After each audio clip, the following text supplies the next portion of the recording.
सकते हो। ठीक, अब आता है इलेक्ट्रोमैग्नेटिक इंडक्शन। अब क्या आएगा, इलेक्ट्रोमैग्नेटिक इंडक्शन। तो इलेक्ट्रोमैग्नेटिक इंडक्शन क्या बोलेंगे, आप देखो क्या फ्राइडे बोला, क्या बोलते हैं ओस्टर, जहां से अगर इलेक्ट्रिक करंट से क्या प्रोड्यूस हो रहा था, मैग्नेटिज्म। तो मैग्नेटिज्म से इलेक्ट्रिक करंट को प्रोड्यूस करवाना, उसी को बोलते हैं electromagnetic induction. The production of electricity from magnetism is called electromagnetic induction. The production of electricity from magnetism is called electromagnetic induction. तो एक पहले साइंटिस्ट ओस्टर बोले ना कि जहां पे इलेक्ट्रिक करंट होगा वहां पे मैग्नेटिज्म प्रोड्यूस होगा, उसी तरह आपका यहाँ पे फिर क्या होगा, जहां पे अगर आपका मैग्नेटिज्म हो गए वहां पे इलेक्ट्रिक करंट क्या होगा, प्रोड्यूस होगा। वो भी बाद में कॉन्सेप्ट आया। ठीक, तो क्या बोलेंगे कि इलेक्ट्रोमैग्नेटिक इंडक्शन या electricity from magnetism, the production, जहां मैग्नेटिज्म से इलेक्ट्रिसिटी को प्रोड्यूस करना उसको बोलते हैं इलेक्ट्रोमैग्नेटिक इंडक्शन बोलते हैं। For example, when a straight wire is moved up and down rapidly between the two poles of a horse magnet, then electric current is produced in the wire. आप क्या करो, magnet में जहाँ पे horse shoe magnet लो और उसमें तेजी से एक कनेक्टिंग वायर को, ठीक है, कंप्लीट सर्किट को मूव करवा, तो वहाँ पे इलेक्ट्रिक करंट आपका प्रोड्यूस होगा। Is an example of electromagnetic induction. ये आपका इलेक्ट्रोमैग्नेटिक इंडक्शन है। Singer rally on induced current in A microphone. आपका देख रहे होंगे सिंगर जो रैली करता है ना, इंड्यूस्ड करंट आपका जो मैक में बोलता है, वो इलेक्ट्रोमैग्नेटिक इंडक्शन वहाँ पे प्रोड्यूस होता है। ठीक है, if the bar magnet is moved in और out of a coil of wire, even then an electric current is produce in the coil. आप क्या करो, बार मैग्नेट को कॉइल के अंदर और बाहर करो, कॉइल के अंदर और बाहर करो, इन करो, पुश करो और पुल करो, ठीक है, तो वहां पे भी आपका करंट इलेक्ट्रोमैग्नेटिक इंडक्शन प्रोड्यूस होगा। मींस कि वहां पे मैग्नेटिज्म से आपका इलेक्ट्रिक करंट क्या होगा, कॉइल में प्रोड्यूस होंगे।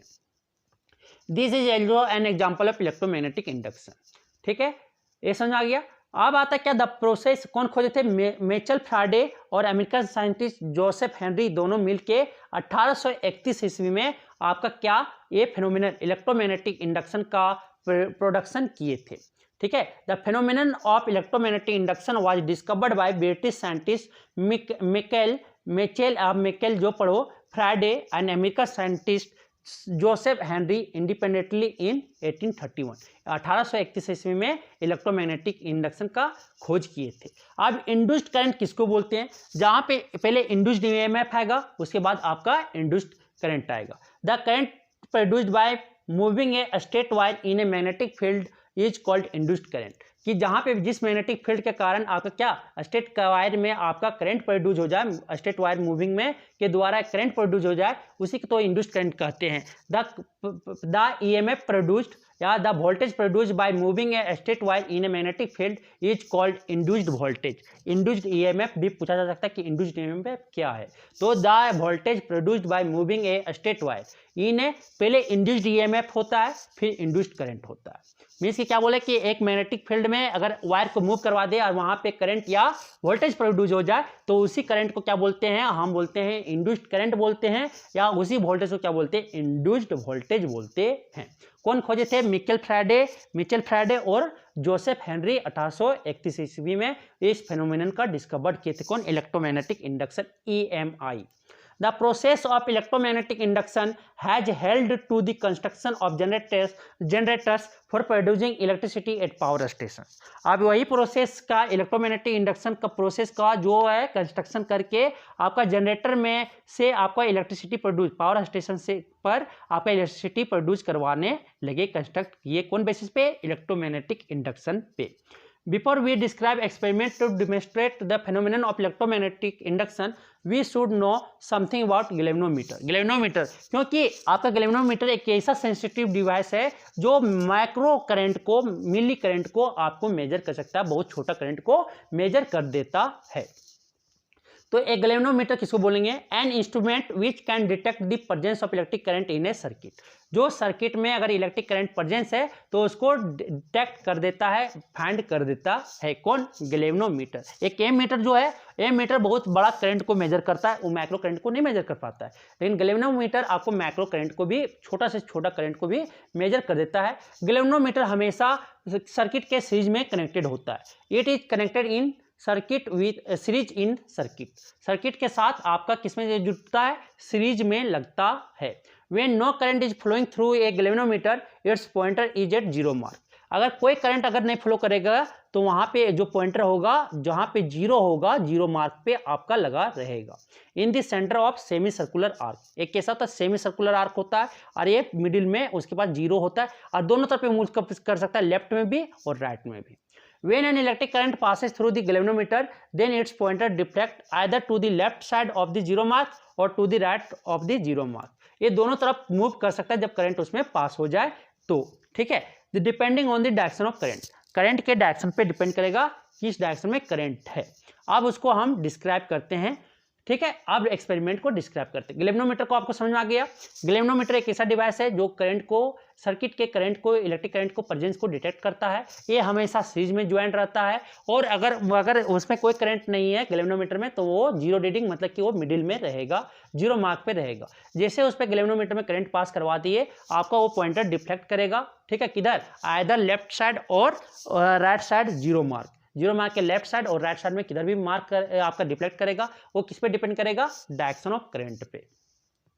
अब आता है कि to demonstrate electromagnetic induction by using straight, तीन तरह से हम इलेक्ट्रिक करंट को प्रोड्यूस करवा सकते हैं इलेक्ट्रोमैग्नेट से, मैग्नेट के हेल्प से, मैग्नेट और कॉइल की हेल्प से हम तीन तरह से इलेक्ट्रिक करंट को क्या करवा सकते हैं, इंड्यूस्ड करवा सकते हैं। तो पहला क्या है, to find electromagnetic induction by using straight wire and a horseshoe type magnet, एक हॉर्सशू टाइप मैग्नेट और स्टेट वायर को लेके हम क्या करवा सकते हैं, इलेक्ट्रोमैग्नेटिक इंडक्शन फाइंड कर सकते हैं। जैसे आपका सेटअप बोला है वैसे सेटअप ले लो, एक हॉर्सशू मैग्नेट ले लो इस तरह का, और एक सेटअप उसमें ले लो जिस तरह का आप सेटअप दिया हुआ है, एक गैल्वेनोमीटर उसमें अटैच कर दो। आप क्या करो कि आप इस वायर को, जो वायर AB को अप डाउन पूरा फास्टली मूव करवाओ, फास्टली, जितना फास्ट आप मूव करवाओगे वायर को अप डाउन करोगे उतना तेजी से आपका इलेक्ट्रिक करंट क्या होगा, इंड्यूस इलेक्ट्रिक करंट प्रोड्यूस होगा, कि यहाँ पे अगर आप मूव करवाते हो तो when the wire AB is held still between the poles of the horseshoe magnet there is no deflection in the galvanometer, means कि अगर आप एक वायर को, ये गैल्वेनोमीटर में कोई रीडिंग नहीं होगा जब ये वायर को आप, जब तक उसको कोई मोशन नहीं देते हो, कोई हिलाव नहीं करते, कोई इसमें आप क्या करते हो, अप डाउन नहीं करते हो, ठीक है, पुश पुल नहीं करते हो, तब तक इसमें आपका कोई डिफ्लेक्शन शो नहीं करेगा। जैसे आप इसको क्या करो वेरी फास्ट से, दिस इज शो दैट कि अगर कोई डिफ्लेक्शन नहीं तो उसमें कोई करंट प्रोड्यूस नहीं हुआ, जब आपका दोनों स्टेशनरी में हो, मैग्नेट और आपका ये वायर, ठीक है, स्टेट वायर दोनों किसमें हो, आपका स्टेशनरी में हो, मीन्स की मोशन में नहीं हो। अगर दोनों में कोई एक रिलेटिव मोशन होना चाहिए, इलेक्ट्रोमैग्नेटिक इंडक्शन होने के लिए आपको क्या चाहिए, होना चाहिए, रिलेटिव मोशन होना चाहिए। रिलेटिव मोशन बोलें तो एक दूसरे के कंपेयर में, एक मोशन में तो दूसरे रेस्ट में होना चाहिए। अब आता क्या, ये आपको समझ में आ गया कि आप अगर वहां पे कोई आप अप डाउन मोशन दोनों अगर स्टेशनरी में है तो गैल्वेनोमीटर में नो रीडिंग, और नो रीडिंग मतलब कि वहां पे कोई करंट नहीं है। अगर आप देखोगे तो यहाँ पे करंट का डायरेक्शन अपवर्ड, मोशन का अपवर्ड है, तो आपका करंट किधर है, राइट साइड में आपका डिफ्लेक्ट कर रहा है गैल्वेनोमीटर में। और यही अगर आपका डाउनवर्ड जा रहा है कौन, वायर, तो आपका जो करंट का डायरेक्शन है, करंट का जो डिफ्लेक्शन शो कर रहा है आपका किसमें, गैल्वेनोमीटर में दिख रहा होगा, ठीक है, बी में किधर है, लेफ्ट साइड में है, जीरो के लेफ्ट साइड में है। मीन्स कि आपका देख रहे हैं कि अगर मोशन का डायरेक्शन चेंज हुआ तो करंट का डायरेक्शन क्या हो रहा है, चेंज हो रहा है। तो यहां से आप समझेंगे कि अगर आपका मोशन अपवर्ड है, अगर वायर जो अगर अपवर्ड है, rapidly move upward, the pole of the horseshoe magnet, when the wire is moved up there is deflection in the galvanometer pointer shows the current is produced in the wire AB momentarily, ठीक है, which causes the deflection in the galvanometer. The deflection lasts only while the wire is in motion. As the wire is moved up through the magnetic field, an electric current is produced in it. अगर आप क्या कर रहे, अगर wire को moved up करवाए तो वहां पे इलेक्ट्रिक करंट प्रोड्यूस कर रहा है। अगर when we now move the wire downward, अगर हम वायर को क्या किए, AB को मूव डाउनवर्ड किए रैपिडली, बहुत जोर से हॉर्सशू मैग्नेट के बीच में, तो वहां पे क्या होगा, इलेक्ट्रिक करंट आपका प्रोड्यूस होगा, जो क्या होगा, डायरेक्शन जो होगा उसके पहले वाले से अपोजिट डायरेक्शन में होंगे। तो ये आपको समझ में आ गया। तो अगर अप एंड डाउन अगर कंटिन्यूसली हम कर रहे हैं तो वहाँ पे इलेक्ट्रिक करंट क्या होगा, अल्टरनेटिंग करंट वहाँ पे प्रोड्यूस हो रहा है। The electric current produce in the wire is called alternating current. जो करंट आपका क्योंकि उसका डायरेक्शन एक बार अप जा रहा है करंट का डायरेक्शन, तो एक बार ऐसे मीन्स कि वहाँ पे AC आपका प्रोड्यूस हो रहा है। कुछ करंट में आपका क्या होगा, फ्रिक्वेंसी होगा, ठीक है, फ्रिक्वेंसी होंगे, ठीक। अगर when the wire moves up then the current is flow in the one direction, but when the wire moves down then the current in it will flow in opposite direction। कि एक direction में हो रहा है फिर वो opposite direction में हो जा रहा है। आप देखें ना अभी, एक बार जब अपर मूव करवा देते तो आपका राइट साइड में, और अगर डाउनवर्ड करवा देते तो लेफ्ट साइड में आपका मूव कर रहा था ना। तो ये आपको समझ आ गया। तो direction of induced current can also be reversed by the reversing the direction of magnetic field. अगर डायरेक्शन मैग्नेटिक फील्ड का डायरेक्शन रिवर्स कर दे तो आपका इंड्यूस्ड करंट जो होगा उसका भी डायरेक्शन क्या हो जाएगा, चेंज हो जाएगा, ठीक है। या आप क्या करो, मोशन को चेंज कर दो, मोशन का डायरेक्शन को अगर चेंज कर दिए तब भी आपका करंट का, इंड्यूस्ड करंट का डायरेक्शन क्या हो जाएगा, चेंज हो जाएगा। The movement of wire in a magnetic field can produce electric current. आप करो क्या करो कि movement of wire in a magnetic field, अगर मैग्नेटिक फील्ड में एक वायर को मूव करवा दिए तो वहां पे क्या प्रोड्यूस करता है, इलेक्ट्रिक करंट प्रोड्यूस करता है। ये आपको समझ आ गया। अब आता क्या, a generator uses the movement of a rectangular coil of a wire between the poles of a horseshoe magnet to produce an electric current or electricity। क्या करते हैं जनरेटर में, यूजेज मूवमेंट और रोटेशन ऑफ रेक्टेंगुलर कॉइल। एक rectangular coil को क्या करते हैं, हॉर्सशू मैग्नेट में पोल्स के बीच में रोटेट करवा देते हैं। रोटेट करवाने के बाद वहां पे क्या प्रोड्यूस करेगा, इलेक्ट्रिक करंट प्रोड्यूस करता है। This phenomenon of electromagnetic induction is used to production of electricity by a generator. और जनरेटर के द्वारा इसी कार्य में इलेक्ट्रोमैग्नेटिक के इंडक्शन को यूज, फेनोमेनन को यूज करते हुए हम लोग इलेक्ट्रिसिटी को प्रोड्यूस करवाते हैं। समझ में आ गया। अब यहाँ पे क्या होता कि देख, सपोज करो कि यहाँ पे अगर हम चाहते कि अगर वायर को फिक्स कर दें, वायर को फिक्स कर देते और मैग्नेट को मूव करवाते अप डाउन, तो भी मेरा इलेक्ट्रिक करंट क्या होता, produce, induced electric current produce होता वहाँ पे। तो अगर आपको ये याद रखना कि रिलेटिव मोशन होना चाहिए, ये आपको समझ में आ गया। अब आता है क्या कि when a wire is moved between the poles of a fixed magnet then electric current is produced in the wire। the reverse of this also true। अगर रिवर्स कि if the wire is kept fixed, अगर wire को fixed kept कर दे, fixed रख दे, ठीक है, और magnet को मूव करवा दे उसके इनसाइड में, the event current is produced in the coil of the wire। आप चाहो तो मैग्नेट को मूव करवा दो या चाहे तो वायर को मूव करवा दो, तो इलेक्ट्रिक करंट आपका प्रोड्यूस होगा। दूसरा है to demonstrate electromagnetic induction EMI by using a coil and bar magnet. पहला था by straight wire and U horseshoe magnet, दूसरा है आपका कॉइल और बार मैग्नेट को यूज करते हुए, ठीक है। अब क्या हुआ उसमें देखो कि आप कॉइल लो,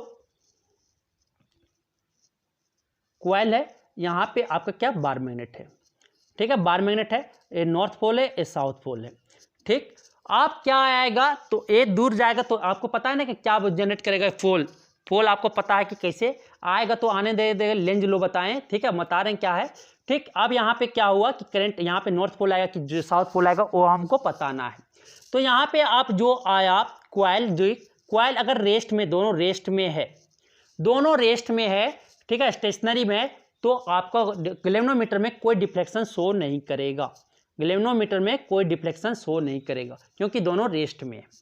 जैसे हम इसको पुश अंदर की ओर करेंगे, आपका डिफ्लेक्शन, आपका गैल्वेनोमीटर में डिफ्लेक्शन शो करेगा, ठीक है, और वहाँ पे आपका इंड्यूस्ड करंट प्रोड्यूस होगा, ठीक।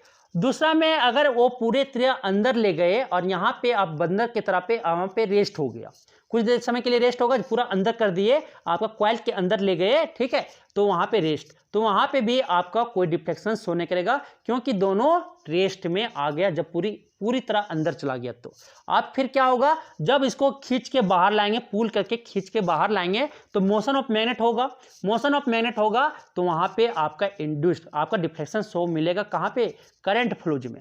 करंट फ्लोज में अगर आपको कहे तो वहाँ पे इंड्यूस्ड करंट प्रोड्यूस होगा, कुछ ना कुछ करंट आपका प्रोड्यूस, आपका मोशन जितना फास्ट होगा करंट आपका उतना ही इंड्यूस्ड होगा। तो 3 फेनोमेनन कि अगर हम पहले दोनों रेस्ट में है तो ठीक है बाहर, तो वहाँ पे कोई करंट प्रोड्यूस नहीं होगा, इंड्यूस्ड नहीं होगा। जब हम अंदर की ओर उसको पुश करेंगे तो वहाँ पे आपका इंड्यूस्ड करंट होगा। फिर उसके बाद जब अब पूरी तरह वो होली पुस्ट अंदर चला जाएगा तो वहाँ पे कोई करंट प्रोड्यूस नहीं होगा, इंड्यूस्ड नहीं होगा।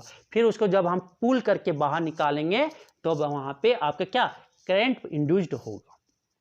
ठीक है, आप क्या करो, चाहे तो कॉइल को मूव करवा दो या चाहे मैग्नेट को मूव करवा दो। समझ में आ गया? आ गया। अब लेंज लो क्या बोलता है कि यहाँ पे क्या होगा, तो यहाँ नॉर्थ पोल है ना, तो जो पोल है जो आएगा तो आने नहीं देंगे, जाएगा तो जाने नहीं देंगे, ये याद रखना। तो यहाँ पे क्या प्रोड्यूस होगा, आपका नॉर्थ पोल प्रोड्यूस होगा। ये नॉर्थ पोल है ना, नॉर्थ पोल जा रहा था, अब यहाँ नॉर्थ पोल है तो बाहर जा रहा है तो जाने नहीं देंगे तो क्या आ जाएगा आपका, यहाँ पे क्या आ जाएगा, ठीक है, यहाँ पे नॉर्थ जाएगा तो जाने नहीं देंगे तो क्या आ जाएगा, जाने नहीं देंगे तो क्या, ठीक। तो यहाँ पे क्या करंट प्रोड्यूस होगा, यहाँ पे करंट कैसा होगा, यहाँ पे साउथ करंट होगा।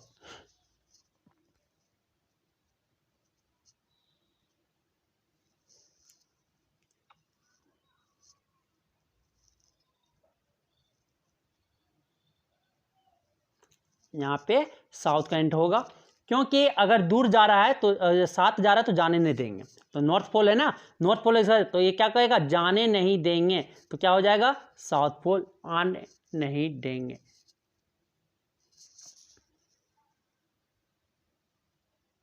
ठीक है, तो ये मैं बता रहा हूं। तो आगे क्या है कि the production of electric current bye moving a magnet inside a fixed coil of a wire is also A case of electromagnetic induction. ये भी क्या है कि अगर प्रोडक्शन ऑफ इलेक्ट्रिक करंट करवा रहे हैं bye moving a magnet inside a coil wire के कॉइल के अंदर एक मैग्नेट ले जा रहे हैं, तो इस केस में भी क्या इलेक्ट्रोमैग्नेटिक इंडक्शन से हम इलेक्ट्रिक करंट को क्या करवा रहे हैं, प्रोड्यूस करवा रहे हैं। The condition necessary for the production of electric current by electromagnetic induction is that there must be relative motion between the coil of the wire and a magnet. Means की condition जो है, necessary condition electricity को produce करवाना है electromagnetic induction के द्वारा, तो वहाँ पे एक रिलेटिव मोशन होना चाहिए किसके किसी बीच, कॉइल और मैग्नेट के बीच। ठीक है, तो वहां पे आपका ए होना चाहिए। समझ में आ गया? तो वहां पे आपका क्या रिलेटिव मोशन होना चाहिए किसी किसी बीच, कॉइल और वायर के कॉइल और मैग्नेट के बीच में, तो आपका यहाँ पे क्या जनरेट होगा, इलेक्ट्रोमैग्नेटिक इंडक्शन से आपका इलेक्ट्रिक करंट प्रोड्यूस हो जाएगा। ये आपको समझ में आ गया? तो अब आता क्या कि current is induced in the coil when it is moved. यहाँ पे आप जो फेनोमेनन देखे कि करंट इज प्रोड्यूस क्या क्या होता है, after performing a large number of experiment Faraday and Henry made the following observation about electromagnetic induction. A current is induced in a coil when it is moved relative to a fixed magnet. Fixed magnet या fixed का क्या करवाए, rotate करवा दे या move करवा दे relative, तब ही current आपका induced होगा कॉइल में। एक current is also induced in a fixed coil when a magnet is move. जब मैग्नेट को मूव करवा दे और कॉइल को क्या कर दे, फिक्स्ड कर दे, तभी आपका इलेक्ट्रोमैग्नेटिक क्या ये आपका करंट इंड्यूस्ड होगा relative to the fixed coil. किसके रिलेटिव में, फिक्स्ड कॉइल है यहाँ पे। ठीक है, no current is induced in a coil when the coil and magnet both are stationary relative to one another. एक दूसरे के रिस्पेक्ट में दोनों अगर रेस्ट में है, स्टेशनरी है, तो वहां पे करंट कुछ नहीं प्रोड्यूस होगा, कोई करंट नहीं होगा। When the direction of motion of a coil is reversed, अगर मोशन कॉइल का डायरेक्शन मोशन क्या करे, रिवर्स कर दे, तो direction of current induced in the coil also get reversed. अगर हम मैग्नेटिक फील्ड का डायरेक्शन को क्या कर दे, रिवर्स कर दे, तो डायरेक्शन ऑफ करंट भी क्या हो जाएगा, रिवर्स्ड हो जाएगा। ठीक, अब आता है क्या कि the magnitude of current induced in the coil can be increased. आप जो मैग्नीट्यूड है करंट को कैसे, इंड्यूस्ड करंट को कैसे कैसे बढ़ा सकते हैं, by winding the coil on a soft iron core. Soft iron core में आप नंबर ऑफ टर्न्स जितना बढ़ा दो, विंड कर दो। दूसरा, by increasing the number of turns in the coil, number of turns बढ़ा दो, विंड कर दो, जितना आप ज़्यादा बांधो, ठीक है, सॉफ्ट आयरन कोर में कॉइल को। By increasing the strength of magnet, magnet का स्ट्रेंथ को बढ़ा के।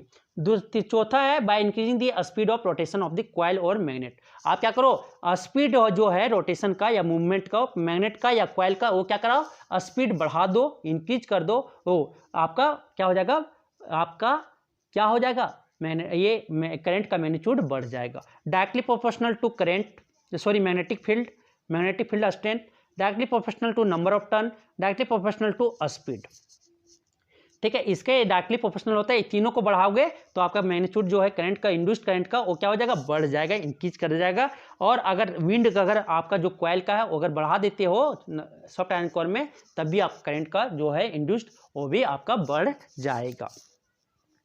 ठीक है, आप बोलेगा कि इसका जो होगा कैसे पता करेंगे, कि जो इंड्यूस्ड करंट का डायरेक्शन कैसे पता करोगे, वो बता रहे हैं ना कि डायरेक्शन का जो इंड्यूस्ड करंट का डायरेक्शन होगा वो हम कैसे पता करेंगे, वो थोड़ा हम बता रहे हैं कि आपका जो क्लॉकवाइज होगा करंट या एंटी क्लॉकवाइज होगा वो हम बता रहे हैं, नॉर्थ पोल साउथ पोल। ठीक, यहाँ पे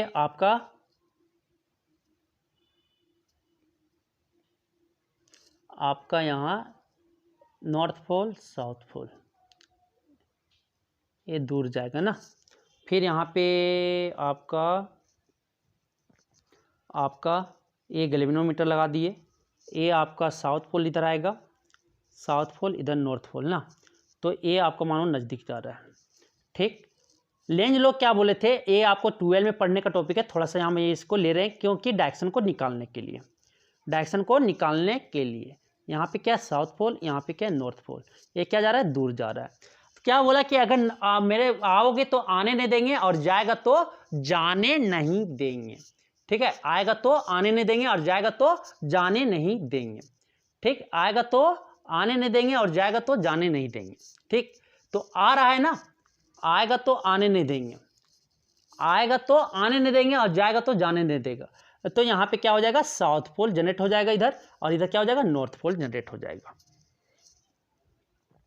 ठीक, इधर क्या हो जाएगा, साउथ पोल, इधर नॉर्थ पोल। ये क्या दूर जा रहा है ना, दूर जा रहा है तो क्या बोलेगा, दूर जाने नहीं देंगे, तो क्या आ जाएगा यहाँ पे, ये आएगा तो आने नहीं देंगे, आएगा तो आने नहीं देंगे, तो क्या प्रोड्यूस होगा, नॉर्थ पोल। ठीक, और दूर जा रहा है तो जाने नहीं देंगे, तो क्या हो जाएगा, साउथ पोल यहाँ पे जनरेट हो जाएगा। ठीक, यहाँ पे क्या जनरेट होगा, साउथ पोल है ना, तो क्या बोलेगा, आने नहीं देंगे तो साउथ पोल, और अगर वो दूर जा रहा तो क्या आ जाएगा, नॉर्थ पोल एन आ जाएगा। ठीक, तो ये दूर जा रहा है तो यहाँ पे कौन रोकेगा इसको, नॉर्थ पोल आके क्या करेगा, नहीं रुको, तो यहाँ पे नॉर्थ पोल जनरेट होगा। ये नज़दीक आ रहा है ना तो बोलेगा आने नहीं देगा, तो क्या रिपेल करने का, तो ये साउथ पोल है तो क्या होगा, साउथ पोल। यहाँ पे नज़दीक आ रहा है ना तो क्या बोलेगा, नॉर्थ पोल आके तुमको दूर भगाएंगे, जाने नहीं देंगे, आएगा तो आने नहीं देंगे और जाएगा तो जाने नहीं देंगे। तो आ रहा है तो क्या बोलेगा, नॉर्थ पोल आके इसको, नॉर्थ पोल को दूर भगाएगा। समझ में आ गया, तो ये इससे आप डायरेक्शन निकाल सकते हो, इससे आप क्या कर सकते हो, डायरेक्शन निकाल सकते हैं। ठीक, तो करंट का डायरेक्शन आप नॉर्थ पोल आप इस तरह से आप निकाल सकते हैं। ये आपको समझ में आ गया कि इधर नॉर्थ पोल होगा तो इधर साउथ पोल होगा, इधर ये क्या हो जाएगा, साउथ पोल, तो इधर नॉर्थ पोल, ये क्या हो जाएगा, इधर साउथ है, दूर जा रहा है ना तो क्या प्रोड्यूस होगा, नॉर्थ पोल। ये साउथ पोल है ना, साउथ नज़दीक जा रहा है ना इसका कॉइल का, तो क्या यहाँ प्रोड्यूस करेगा, साउथ पोल प्रोड्यूस करेगा। तो इसका अपोजिट, इधर साउथ पोल होगा तो इधर क्या होगा, नॉर्थ पोल होगा। अगर साउथ पोल है तो करंट कितना हो जाएगा, क्लॉकवाइज। अगर नॉर्थ पोल जनरेट किया तो कैसा करंट हो जाएगा, इधर एंटी क्लॉकवाइज। ये आपको समझ में आ गया। अब आता है क्या पढ़ेंगे, अब आता है Fleming right hand rule for direction of induced current. Induced current तो हमको पता चल गया, तो आप किस पे डिपेंड किया, फोर्स पे, और किस पे डिपेंड किया, मैग्नेटिक फील्ड पे, मोशन पे और मैग्नेटिक फील्ड पे। तो ये दोनों पे आपका क्या करेगा, आपका इंड्यूस्ड करंट आपका डिपेंड करेगा। तो Fleming right hand rule, Fleming left hand क्या बोलते हैं, लेफ्ट हैंड रूल से, और फ्लेमिंग राइट हैंड रूल बोले कि अपना राइट हैंड रूल ऐसे बना लो, तीनों उंगली को, आपका थंब, पॉइंटर, फोर फिंगर और मिडिल फिंगर, तीनों एक दूसरे का राइट एंगल 90 डिग्री में बना लो, म्यूचुअली परपेंडिकुलर बना लो। आप तीनों को ऐसे एडजस्ट करो कि फोर फिंगर आपका क्या हो जाएगा, direction of magnetic field. Four finger जो आपका होगा राइट हैंड का, लेफ्ट हैंड का मत लेना, राइट हैंड का क्या हो जाएगा, आपका जो इलेक्ट्रिक मोटर का जो निकाल रहे थे क्या, फ्लेमिंग लेफ्ट हैंड रूल से आप क्या डायरेक्शन निकाल रहे थे, इलेक्ट्रिक मोटर का, इलेक्ट्रिक जनरेटर का फ्लेमिंग राइट हैंड रूल से निकालेंगे क्या, किसका डायरेक्शन, करंट का डायरेक्शन, इंड्यूस्ड करंट का डायरेक्शन। तो आपका पॉइंटर का डायरेक्शन किधर हो जाएगा, मैग्नेटिक फील्ड के डायरेक्शन में, और थंब का जो डायरेक्शन होगा किधर हो जाएगा, मोशन या फोर्स के डायरेक्शन में थंब का डायरेक्शन होगा। जो मिडिल फिंगर या सेंटर फिंगर जो होगा आपका अपना ठीक है, राइट हैंड का, वो आपको क्या बताएगा, इंड्यूस्ड करंट का डायरेक्शन बताएगा, इंड्यूस्ड करंट का डायरेक्शन बताएगा।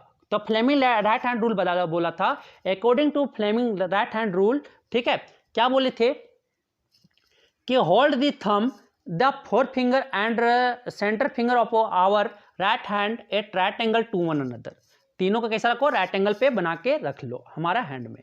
एडजस्ट और hand in such a way that four finger points in the direction of magnetic field, आपका जो फोर फिंगर होगा पॉइंट किधर पॉइंट्स कर दो, डायरेक्शन मैग्नेटिक फील्ड के डायरेक्शन में।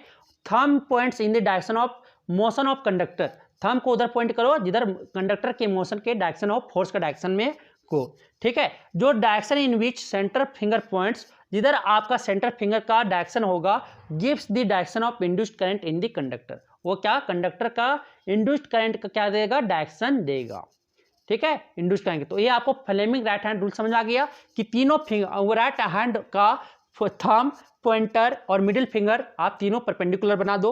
आपका जो मिडिल फिंगर जो होगा एक क्या देगा, करंट का डायरेक्शन देगा, बताएगा। आपका जो पॉइंटर जो होगा या फोर फिंगर जो होगा आपका मोशन, ये किसका डायरेक्शन, मैग्नेटिक फील्ड का डायरेक्शन होगा, और थंब जो होगा आपका ये मोशन या फोर्स का डायरेक्शन होगा, और मिडिल फिंगर आपको किसका डायरेक्शन देगा, आपका करंट, इंड्यूस्ड करंट का डायरेक्शन देंगे। तो आपको इस तरह का फिगर बना लेना है, इस तरह का फिगर बना लेना है। हमेशा बोले थे ना कि आपको निकालने के समय में कि अपने फ्रंट को क्या मानना, ईस्ट मानना, बैक साइड क्या मानना, वेस्ट मानना, लेफ्ट साइड क्या मानना, नॉर्थ मानना, और राइट साइड क्या मानना, साउथ मानना, ठीक है। तो ये आपका फोर फिंगर है, फोर फिंगर में आपको क्या, मिडिल, आपका मैग्नेटिक फील्ड, इंड्यूस्ड करंट किसमें वो देगा, कौन डायरेक्शन, आपका मिडिल फिंगर या सेंटर फिंगर, ठीक है। और आपका मोशन किसमें रहेगा, मोशन या फोर्स आपका जो रहेगा वो थंब में रहेगा, राइट हैंड थंब रूल, किसका, Fleming right hand thumb rule, ठीक है। ये डायग्राम है, ये आपको 2 नंबर का पूछ लिया जाता है, ये याद रखना, फ्लेमिंग या फ्लेमिंग लेफ्ट हैंड रूल या Fleming right hand rule. Maxwell right hand rule देख लिए थे ना, तो ये सब इंपॉर्टेंट है, पूछ लिया जाएगा। अब आता है क्या, direct current and alternating current. अब क्या आता है, डायरेक्ट करंट एंड एसी। तो डायरेक्ट करंट और एसी देखेंगे, अल्टरनेटिंग करंट क्या होता है। तो इसको बोलते हैं स्मॉल एब्रीविएशन डीसी होता है, और इसका क्या होता है, एसी होता है। Please note that Fleming right hand rule is also called dynamo rule. कि फ्लेमिंग राइट हैंड रूल को दूसरा नाम क्या बोलते हैं, डायनेमो रूल से भी हम जानते हैं, ठीक है। अब आता है डायरेक्ट करंट और अल्टरनेटिव करंट। तो डायरेक्ट करंट किसको बोलेंगे कि अगर करंट का फ्लो एक दिशा में हो, only one direction, if the current flows in only one direction it is called direct current. इसको क्या बोलेंगे, डायरेक्ट करंट बोलेंगे। Direct current is written as in short form DC, ठीक है, the current which get from a cell और battery. इसका source क्या है, डायरेक्ट करंट का सेल और बैटरी है। Is direct current because it always flows in the same direction, क्योंकि वो हमेशा एक ही डायरेक्शन में फ्लो करता है, इसलिए वो डायरेक्ट करंट है। The positive and negative polarity of direct current is fixed, मतलब कि जो पोलैरिटी आप देखते होंगे बैटरी में जो जोड़ते होंगे पॉजिटिव और नेगेटिव लिखा रहता हो, तो पॉजिटिव में अगर पॉजिटिव जोड़ोगे तभी और नेगेटिव में नेगेटिव जोड़ोगे तभी आपका बल्ब वगैरह काम करता है। और लेकिन एसी में वैसा नहीं देखते कि जैसे मन किया वैसे आप जोड़ देते होंगे, घर में देखते होंगे।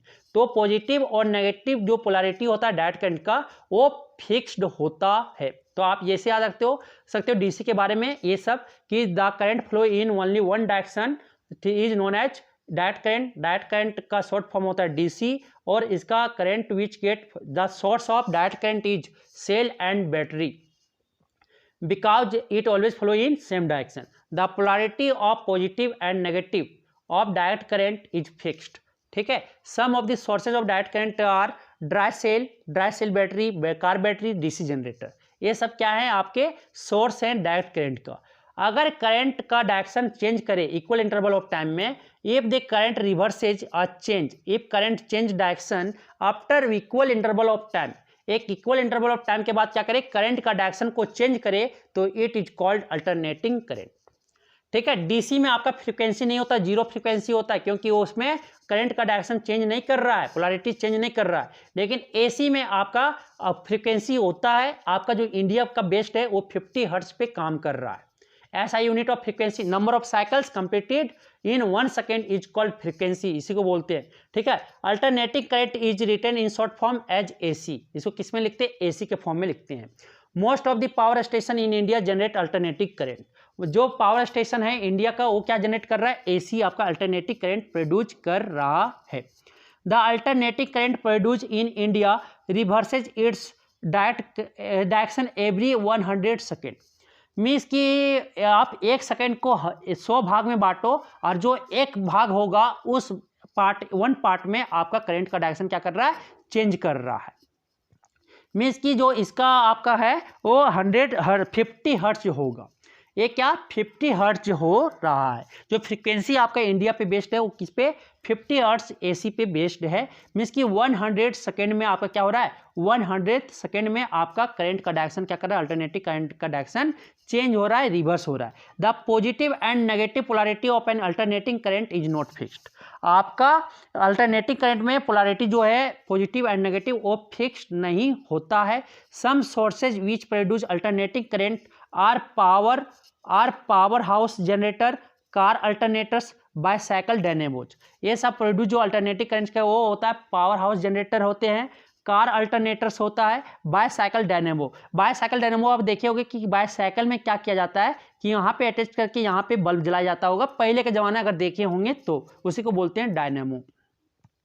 ठीक है, an important advantage of AC current, आपका डायरेक्ट करंट का ओवर, तो alternating current can be transmitted over a long distance without most loss of energy, means कि बिना ज़्यादा लॉस एनर्जी किए हुए हम बहुत ज़्यादा दूर तक उसको क्या करते हैं, अल्टरनेटिव करंट को ट्रांसमिटेड करके ले आ सकते हैं। अपना घर का जो करंट आया बहुत दूर से आया हुआ ना, DVC मैथन हो गया, उधर आपका Koderma thermal power station, NTPC Bokaro, ये सब से आपका करंट बहुत दूर से आता है ना आपके घर तक, तो क्या होता है कि अल्टरनेटिव करंट बिना एनर्जी को लॉस किए, मत चलिए मीन्स कि थोड़ा सा एनर्जी लॉस करता है, ना के बराबर, ठीक है, नेग्लिजिबल के बराबर माना जाता है, उसकी इतना लॉस करता है ओवर लॉन्ग डिस्टेंस में और इजीली ट्रांसमिटेड हो जाता है आपका घर तक, इसीलिए अल्टरनेटिव करंट का मेन एडवांटेज है ओवर DC में। ठीक है, तो आपको समझ आ गया AC और DC में आप अंतर तो कर सकते हो आप इजीली से। ठीक, अब आता है क्या कि both AC and DC can be used for lighting and heating purpose, DC को भी यूज कर सकते हो हीटिंग लाइटिंग पर्पस के लिए और AC को, जिसको मन करे, but radio television ETC DC supply, लेकिन रेडियो और टेलीविजन में एक फिक्स्ड करंट चाहिए। ठीक है, इसीलिए उसको बोलते हैं DC सप्लाई। वहाँ पे आपका वो एडेप्टर लगा हुआ रहता है जो करंट को क्या कर रहा है, चेंज कर रहा है, किसमें, DC में। आपको जो चार्जर में भी लगा रहता है एडेप्टर, वो एडेप्टर क्या करता है, AC को किसमें चेंज कर रहा है, DC में चेंज कर रहा है। एक स्पेशल डिवाइस लगा हुआ रहता है, उसी का नाम क्या है, ये एडेप्टर उसका नाम कहते हैं।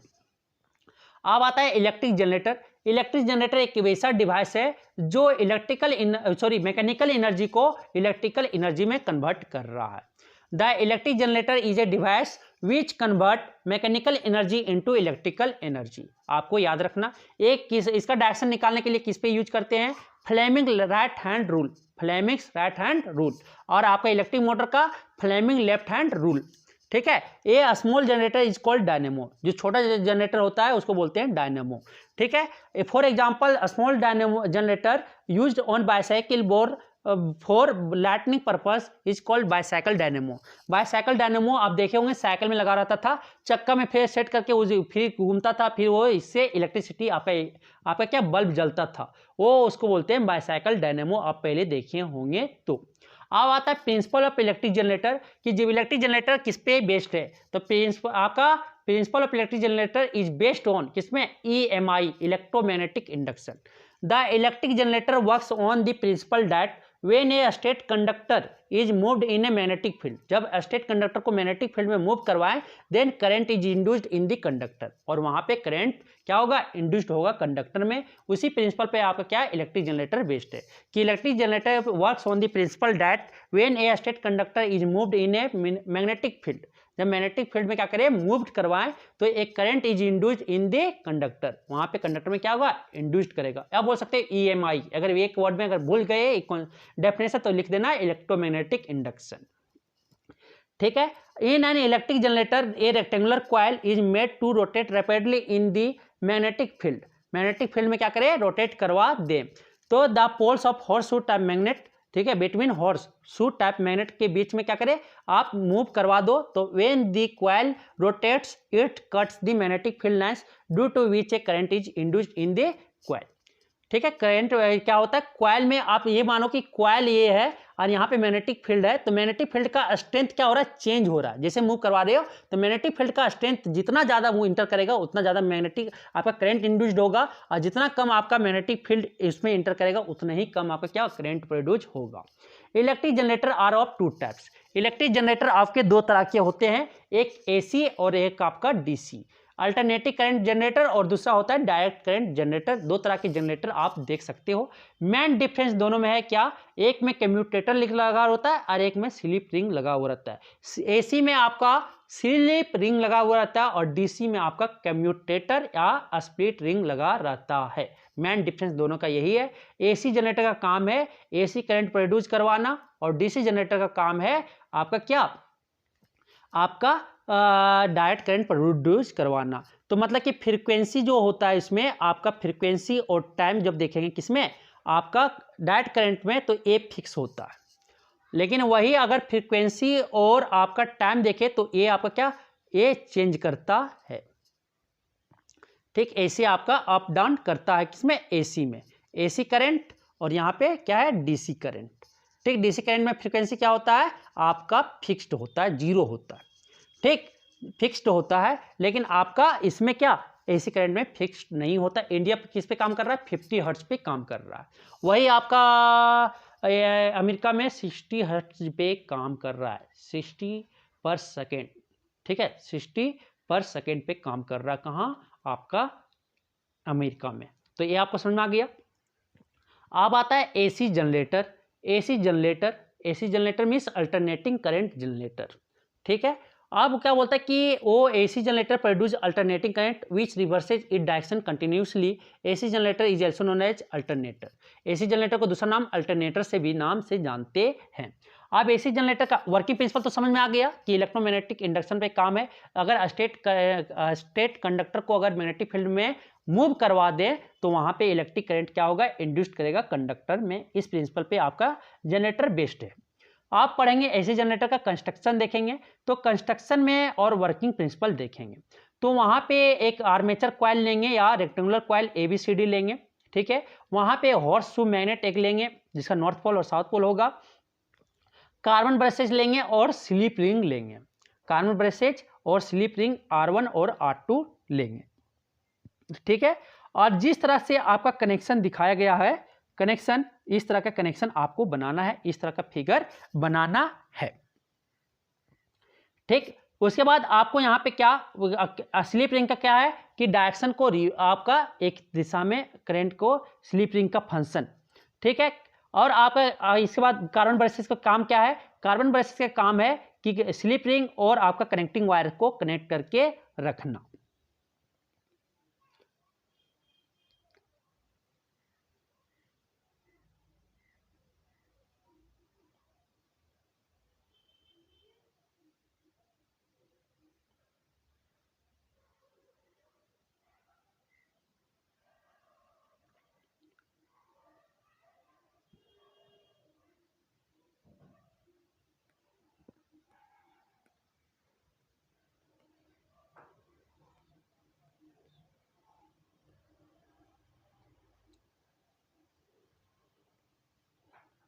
तो कंस्ट्रक्शन में जैसे जैसे आपको क्या है कि एक आपका हॉर्स शू मैग्नेट लेना है, आपका रेक्टेंगुलर कॉइल लेना है, आपका स्लिप रिंग लेना है R1 और R2, जैसे आपको दिखाया गया रोटेट विथ कॉइल। कॉइल के साथ क्या करेगा, फिक्स रहेगा, रोटेट करवाना है, रोटेट होगा। ठीक है, उसके बाद आपको क्या लेना है, कार्बन ब्रशेज B1 B2 जो आपको कैसे कैसे कनेक्ट कर रहा है, स्लिप रिंग और आपका कनेक्टिंग वायर, और आपको एक क्या लेना है, गैल्वेनोमीटर, जिससे पता चल सके कि इलेक्ट्रिक करंट वहाँ पे डिफ्लेक्शन शो करेगा और उससे हमको पता चलेगा कि करंट प्रोड्यूस हो रहा है। आप क्या, एक कॉइल को आपको क्या फ्लेमिंग राइट हैंड रूल से आपका ए रोटेट करवाना है, उसको यहाँ से ऐसे रोटेट करवा रहे रैपिडली लेके। ठीक है, इसको हम यहाँ से क्या करवाए, रोटेट करवा दिए, किधर, एंटी क्लॉकवाइज में आप रोटेट करवाने लगे। ठीक है, तो मैग्नेटिक फील्ड का डायरेक्शन किधर है, लेफ्ट टू राइट है। आपका जो मोशन का इधर किधर, ए वाला साइड में आपका अप है ना। तो करंट का डायरेक्शन आप देख सकते हो कि ऐसे निकालोगे Fleming left right hand rule से निकालने हम बताएं, भूल गए, क्वेश्चन कुछ करवा देते हैं, ठीक है। तो आपका जो थंब होगा वो मोशन के डायरेक्शन में किधर हो जाएगा, ठीक है, मोशन के डायरेक्शन में अपवर्ड हो जाएगा, और आपका जो मैग्नेटिक फील्ड है, मैग्नेटिक फील्ड का डायरेक्शन लेफ्ट में, और फोर्स का डायरेक्शन किधर, अपवर्ड में। करंट देखो आपका उधर के डायरेक्शन डी टू सी के तरफ पे जाएगा, आप एडजस्ट करके देख लेना। आप क्या है बी और सी, यहाँ पे मैग्नेटिक फील्ड और ये क्या है पैरेलल हो जाएगा, तो यहाँ पे कुछ प्रोड्यूस एक्शन नहीं होंगे, ठीक है। बी और सी, बी सी और एडी में कुछ नहीं होंगे क्योंकि ये दोनों पैरेलल हो जाएंगे। आप देखो ए बी में जब देखते हैं तो मैग्नेटिक फील्ड जो है पॉइंटर का जो लेफ्ट से राइट कर दिए, ठीक है, और आपका जो मोशन क्या है डाउनवर्ड है। करंट देखो बैकवर्ड आ रहा है, मेरे पीछे की ओर आएगा, आप बना के देखो तो अपने पीछे ओर आएगा, मीन्स कि बी से ए साइड में आ रहा होगा। अब इसमें आ रहा है तो करंट आपका जो क्या होगा, करंट का डायरेक्शन आपका कुछ इस तरह आपके फ्लो करने लगेंगे, मीन्स कि आपका जो करंट इस तरह आएगा, इस तरह जाएगा और इस तरह आपका करंट फ्लो करेगा, ठीक। वो आपका पहला रोटेशन जैसे करवाएं, आपका हाफ रोटेशन के बाद फुल रोटेशन, हाफ रोटेशन के बाद क्या होगा, आपका जो कनेक्शन है, ठीक है, आपका जो कनेक्शन है वो क्या करेगा, ठीक, कनेक्शन है वो क्या B2 से B1 आएगा, करंट आपका B2, क्योंकि आपका जो हाफ रोटेशन के बाद क्या हो जाएगा, आपका जो आर्मेचर कॉइल या रोटेटिंग कॉइल है आपका कुछ इस तरह के हो जाएंगे। किस तरह बताते हैं कि D इधर आ गया, C इधर आ गया हाफ रोटेशन के बाद, और A इधर आ गया और B इधर आ गया, ठीक। यहाँ से आपका जो कॉइल जो ऐसे लगा हुआ है स्लिप रिंग के साथ, और ऐसे जो आपका लगा हुआ है, और यहाँ से आपका यहाँ पे आपका कार्बन ब्रेसेज B2 लगा हुआ है, और यहाँ पे आपका B1 लगा हुआ है, ठीक। और यहाँ से आपका पूरा कनेक्शन करके यहाँ पे G है। आप जो इसकी तरफ पे आप क्या करेंगे, फ्लेमिंग राइट हैंड रूल से आपका जो मैग्नेटिक फील्ड का डायरेक्शन तो इस तरह में है, आपका जो करंट का डायरेक्शन जो हो जाएगा इधर ए बी का इस डायरेक्शन में हो जाएगा, ठीक, इस डायरेक्शन में।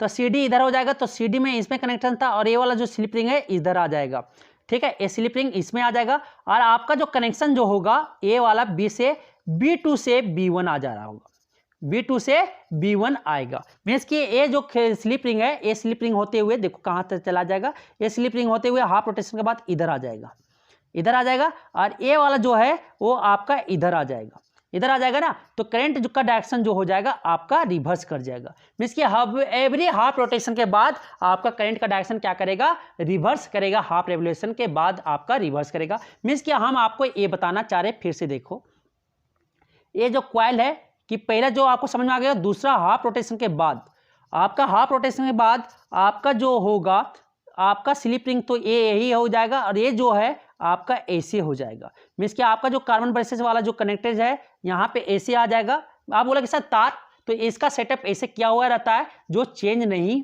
होता है, ठीक है, वो फंसता नहीं है। यहाँ कार्बन ब्रेसेज लगा हुआ है, यहाँ पे आपका क्या गैल्वेनोमीटर लगा हुआ है, यहाँ पे क्या था आपका B2 है, यहाँ पे क्या है B1 है, यहाँ पे R1 है, यहाँ पे क्या R2 है, ठीक। यहाँ पे क्या हो गया आपका D आ गया, यहाँ पे C, आफ्टर हाफ रेवोल्यूशन के बाद 180 डिग्री रेवोल्यूशन के बाद 180 डिग्री पे यहाँ पे A, यहाँ पे B है। आप देखो इसमें करंट का डायरेक्शन जो Fleming right hand rule, Fleming right hand rule से लगाओगे तो आपका करंट का डायरेक्शन इसमें इधर आएगा और इसमें इधर आएगा, तो ए वाला इधर करते हुए देखो ये किससे कनेक्ट है, B2 से, B2 से कनेक्ट हुआ ना, और B2 से कनेक्ट होते होते होते ये देखो B1 से जाएगा और इस तरह से निकल रहा है। तो मतलब कि आफ्टर हाफ रेवोल्यूशन के बाद क्या हुआ, करंट का डायरेक्शन चेंज हो गया, तो यहाँ पे आपका एसी करंट प्रोड्यूस हो रहा है। तो आपका सेटअप भी समझ में आ गया, कंस्ट्रक्शन भी समझ में आया, और आपका ये वर्किंग भी एसी जनरेटर का वर्किंग भी समझ में आ गया, ठीक है। तो ये आप पढ़ के देख सकते हो और आप समझ सकते हो। इसके बाद आपका क्या बोला कि करंट जो है, since the direction of induced current in the coil is reversed after half revolution so that polarity of the two ends of the coil also change after half revolution. Half revolution के बाद क्या हुआ, polarity positive terminal और negative terminal आपका क्या हो रहा है, चेंज हो रहा है, मींस कि इंड्यूस्ड करंट का डायरेक्शन चेंज कर रहा है। The end of coil which was positive in the first half of the revolution become negative in the second half. Means कि ये बोला जा रहा है कि जो पहला एंड में कॉइल का जो पॉजिटिव था, positive half revolution positive terminal था, वो सेकेंड रेवोल्यूशन में क्या हो जाएगा, वो नेगेटिव बन जाएगा। ठीक है, one revolution of coil the current reversal in its two direction two time. Means कि एक रेवोल्यूशन में क्या हो रहा है, करंट का रिवर्स कितना बार कर रहा है, 2 बार कर रहा है, डायरेक्शन को 2 टाइम्स चेंज कर रहा है। ठीक है, एवरी हाफ रेवोल्यूशन में करा ना, एक हाफ रेवोल्यूशन में एक बार, फिर हाफ रेवोल्यूशन में एक बार, कितना हुआ, 2 बार चेंज करता है करंट का डायरेक्शन। ठीक है, in this way alternative current is produce in this generator, और इन दिस वे ऐसे करंट क्या करवा सकते हैं, प्रोड्यूस करवा सकते हैं इस जनरेटर से, एसी जनरेटर से। The alternative current produce in India has frequency of 50 hertz. जो आपका इंडिया में करंट प्रोड्यूस हो रहा है कितना पे बेस्ड है, 50 हर्ट्ज पे बेस्ड है। मीन्स कि आप बोल सकते हो कि आपका जो पोलैरिटी चेंज कर रहा है वो 100 टाइम्स कर रहा है, करंट जो रिवर्स कर रहा है, चेंज कर रहा है, 100 टाइम्स कर रहा है। तो बोल सकते हैं कि 50 पोलैरिटी पॉजिटिव पोलैरिटी और 50 नेगेटिव टर्मिनल बनाता है। पॉजिटिव नेगेटिव आपका 50 पॉजिटिव बनता है, और पॉजिटिव आपका 50 बनता है, और नेगेटिव आपका 50 बनता है। मीन्स कि पॉजिटिव से नेगेटिव जाने में 100 सेकेंड लगता है उसको।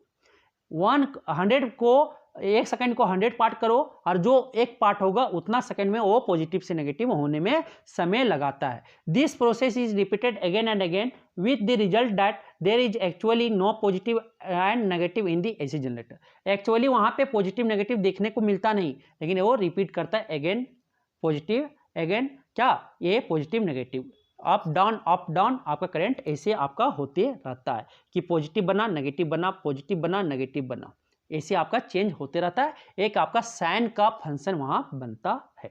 तो AC generator are used in power station to generate electricity. अब एसी जनरेटर को कहाँ, पावर स्टेशन में यूज किया जाता है इलेक्ट्रिसिटी को जनरेट करने के लिए, which is supplied to our homes, जहां हम लोग का होम में सप्लाई होता है। तो एसी जनरेटर का दूसरा नाम अल्टरनेटर है, और बायसाइकिल डायनेमो भी एक स्मॉल एसी जनरेटर है। आप बोलता है कि प्रैक्टिकल एसी जनरेटर में जो हमारा voltage produce can be increase. जो वोल्टेज क्या हुआ, पहले इंड्यूस्ड वोल्टेज हुआ ना, तब इंड्यूस्ड करंट आता है, पहले वोल्टेज आया होगा तब फिर करंट आया होगा। तो इंड्यूस्ड वोल्टेज किसको बोलेंगे, व्हेन क्या बोल सकते हैं, state conductor is moved in magnetic field then there is a voltage is produced, that voltage is known as induced voltage. ठीक है, कैसे कैसे हम इसको इंक्रीज कर सकते हैं, किस पे डिपेंड होता है, by using a power electromagnet to you make the magnetic field stronger in place of permanent magnet. क्या करें, अगर हम प्रैक्टिकल के जगह पे, जनरेटर के जगह पे वोल्टेज को क्या करते हैं, इंक्रीज करवा सकते हैं। तो इलेक्ट्रोमैग्नेट, एक पावरफुल इलेक्ट्रोमैग्नेट को यूज कर लेते हैं परमानेंट मैग्नेट की तरह, तो के जगह पे तो इलेक्ट्रिक करंट यहाँ पे क्या हो जाएगा, जो इंड्यूस्ड ईएमएफ होगा या वोल्टेज होगा वो ज्यादा हो जाएगा। दूसरा, by winding the coil round on the software to increase the strength of magnetic field. क्या करें, सॉफ्ट आयरन कोर में ज्यादा से ज्यादा विंडिंग करें कॉइल का, तो उससे भी मेरा क्या, जो करंट का इंड्यूस्ड बढ़ जाएगा या वोल्टेज का इंड्यूस्ड बढ़ जाएगा। By using coil with more turns, number of turns को बढ़ा दें। Bye rotating the coil faster, जितना कॉइल को हम फास्टर मूव करवाएं उतना ज़्यादा क्या होगा, इलेक्ट्रिक करंट या इलेक्ट्रिक ईएमएफ इंड्यूस्ड होगा ज़्यादा। Bye using a coil with a larger area, larger area का क्या करें, कॉइल को यूज करेंगे तो ज़्यादा करंट इंड्यूस्ड होगा या आपका ईएमएफ इंड्यूस्ड होगा। तो ये 5 तरह से हम क्या कर सकते हैं, आप इलेक्ट्रिक करंट को या इंड्यूस्ड वोल्टेज को बढ़ा सकते हो, इंक्रीज कर सकते हो। अब आता है the power house AC generator have a fix set of coils arrange around a rotating electromagnet. वहाँ पे क्या होता है कि पावर हाउस जो इंडस्ट्री वगैरह में जो होता है जनरेटर, उसमें क्या होता है, फिक्स सेट ऑफ कॉइल, वहाँ पे कॉइल को फिक्स किया जाता है और इलेक्ट्रोमैग्नेट को क्या करता है, रोटेट करवाते। तो आप क्या बोले थे, ईएमआई प्रोड्यूस करवाने के लिए, फेनोमेनन होने के लिए रिलेटिव मोशन होना चाहिए। तो यहाँ पे क्या, या आपको क्या बोले थे, कॉइल को फिक्स करवा दो या आप इलेक्ट्रोमैग्नेट को फिक्स करवा दो। तो यहाँ पे क्या किया, कॉइल को फिक्स कर दिया, इलेक्ट्रोमैग्नेट को रोटेट करवाने लगा, उससे भी आपका इलेक्ट्रिक करंट क्या हो जाएगा, इंड्यूस्ड हो जाएगा। क्वाइल्स ये जो होते हैं पावर हाउस जनरेटर में, लार्ज पावर हाउस जनरेटर में, वहाँ क्वाइल्स क्या होते हैं, स्टेशनरी होते हैं और इलेक्ट्रोमैग्नेट क्या करते हैं, रोटेट करते हैं। ये आपको ध्यान में रखना है। देखो यहाँ पे आपका जो है ये आपका क्वाइल है और उसके बाहर क्या लगा दिया है, उसके बाहर आपका इलेक्ट्रोमैग्नेट लगा दिया। इलेक्ट्रोमैग्नेट के उसके अंदर क्या करा, मूव करवा दिया। आपका क्या एक क्वाइल फिक्स्ड है, उससे वहाँ से इलेक्ट्रिक करंट प्रोड्यूस हो जाएगा। ठीक है। अब आता है DC generator. If we replace the slip ring of an AC generator by a commutator then it will become a DC generator. DC generator में कुछ नहीं की, क्या कम्यूटेटर स्लिप के रिंग के जगह पे क्या प्लेस कर दे, खाली कम्यूटेटर से रिप्लेस कर दे, तो आपको क्या हो जाएगा, ये डीसी जनरेटर हो जाएगा। समझ में आ गया। तो आप डीसी और एसी में आपको चाहिए कि डीसी आपका DC generator DC current produce करेगा, एसी आपका ये क्या करेगा, एसी करंट प्रोड्यूस करेगा। एसी जनरेटर में स्लिप रिंग लगा रहते हैं, डीसी जनरेटर में आपको क्या लगा रहता है, आपका कम्यूटेटर या स्प्लिट रिंग लगा हुआ रहता है। The only difference between DC generator and AC generator, working principle, construction सारा सेम है, सारा सेम है। ठीक है। उसमें करंट क्या है, एक ही डायरेक्शन में फ्लो करेगा। तो क्या है डिफरेंस जो है, AC generator is in the way the two ends of generator coil are linked to the outer circuit. क्या था difference between A DC generator and AC generator is in the way the two ends of generator coil are linked in the to the outer circuit. In a DC generator we connect the two ends of the coil. two ends क्या है कि commutator एक में लगा रहता है DC generator में, और AC जनरेटर में क्या लगा रहता है, आपका ये स्लिप रिंग लगा हुआ रहता है। There is no commutator in AC generator. AC generator में कम्यूटेटर नहीं होता है, जिसके कारण वो करंट को डायरेक्शन को रिवर्स नहीं कर पाता। ठीक। अब आता है डीसी जनरेटर का कंस्ट्रक्शन भी वही है, सेम वही है, बस यहाँ पे करंट का डायरेक्शन इस तरह का कंस्ट्रक्शन आप बना सकते हो। इसी तरह रोटेट करवाना है, सिर्फ यहाँ पे क्या आया, कम्यूटेटर आ गया है। ठीक है, कम्यूटेटर आ गया। इसी तरह फ्लेमिंग राइट हैंड रूल को यूज करते हुए डायरेक्शन निकाल देंगे और रोटेट करवा लेंगे। उसका कंप्लीट जो वर्किंग प्रिंसिपल आप एसी में पढ़े थे वही है, सिर्फ यहाँ पे कम्यूटेटर आ जाता है, कम्यूटेटर आ जाता है स्लिप रिंग के जगह पे। समझ आ गया। अब आता है दूसरा, तीसरा, दो तरह से पढ़े थे ना कि इलेक्ट्रोमैग्नेटिक इंडक्शन को कैसे प्रोड्यूस करवा सकते हैं। तो पहला था बार मैग्नेट और ये क्वाइल था, दूसरा था कोई आपका स्ट्रेट वायर और हॉर्सशू मैग्नेट। तीसरा है electromagnetic induction by using two coils. Two coils को यूज करके हम क्या कर सकते हैं, करंट को प्रोड्यूस करवा सकते हैं। ठीक है, इंड्यूस करंट को प्रोड्यूस करवा सकते हैं टू क्वाइल में। क्या बोलो कि दो क्वाइल लिया हुआ है, यहाँ पे क्वाइल ए और क्वाइल बी। एक क्वाइल में क्या किए, गैल्वेनोमीटर लगाएं, एक क्वाइल में सोर्स लगाएं, बैटरी सोर्स और स्विच लगाएं। आप क्या करो, जैसे स्विच यहाँ पे अगर आपका करंट क्या है, ऑफ है, स्विच ऑफ है, तो वहाँ पे आपका कोई मैग्नेटिक फील्ड इंड्यूस्ड नहीं होगा, कोई भी मैग्नेटिक फील्ड आपका क्या इंड्यूस्ड नहीं होगा। ठीक है, वहाँ पे आपका कोई मैग्नेटिक फील्ड क्या इंड्यूस्ड नहीं होगा। आप जैसे करंट को ऑन करोगे आपका क्या हो जाएगा, मैग्नेटिक यहाँ पे आपका जैसे इंड्यूस्ड करंट को क्या किए, फ्लो करवा दिए एक क्वाइल में, क्वाइल ए में, क्वाइल बी में। जैसे आप फ्लो करवाएं वैसे ही आपका यहाँ पे गैल्वेनोमीटर में डिफ्लेक्शन, क्वाइल बी में आपका गैल्वेनोमीटर में क्या डिफ्लेक्शन शो करने को मिलेगा, मीन्स कि वहाँ पे करंट प्रोड्यूस होगा। फिर कुछ अगर कांस्टेंट करंट कांस्टेंट हो गया तो आपका फिर क्या होगा, गैल्वेनोमीटर में जीरो रीडिंग आएगा, मीन्स कि आपका कांस्टेंट करंट पे भी आपका क्या कोई करंट प्रोड्यूस नहीं होगा क्वाइल बी में।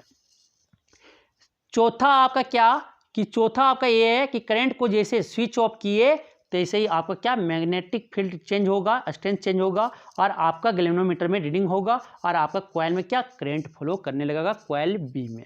तो ये आपको समझ में आ गया। तो यही आपको यहाँ बताया कि if current is charge change in one coil then current is induced in the other coil kept near it.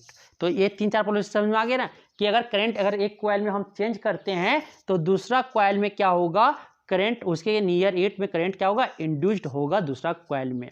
तो पहला ये था कि पहला कि अगर कॉइल को अगर एक कॉइल ए को बाय प्रेसिंग स्विच कर दिए, ऑन कर दिए, ठीक है, इट रिटर्न्स टू जीरो। क्या बोलता है कि let us current in a coil A by pressing the switch. अब हम लोग देखेंगे क्या क्या कि दो कॉइल के बीच में हम लोग इलेक्ट्रोमैग्नेटिक इंडक्शन कैसे प्रोड्यूस कर रहे थे वो हम लोग देखे थे।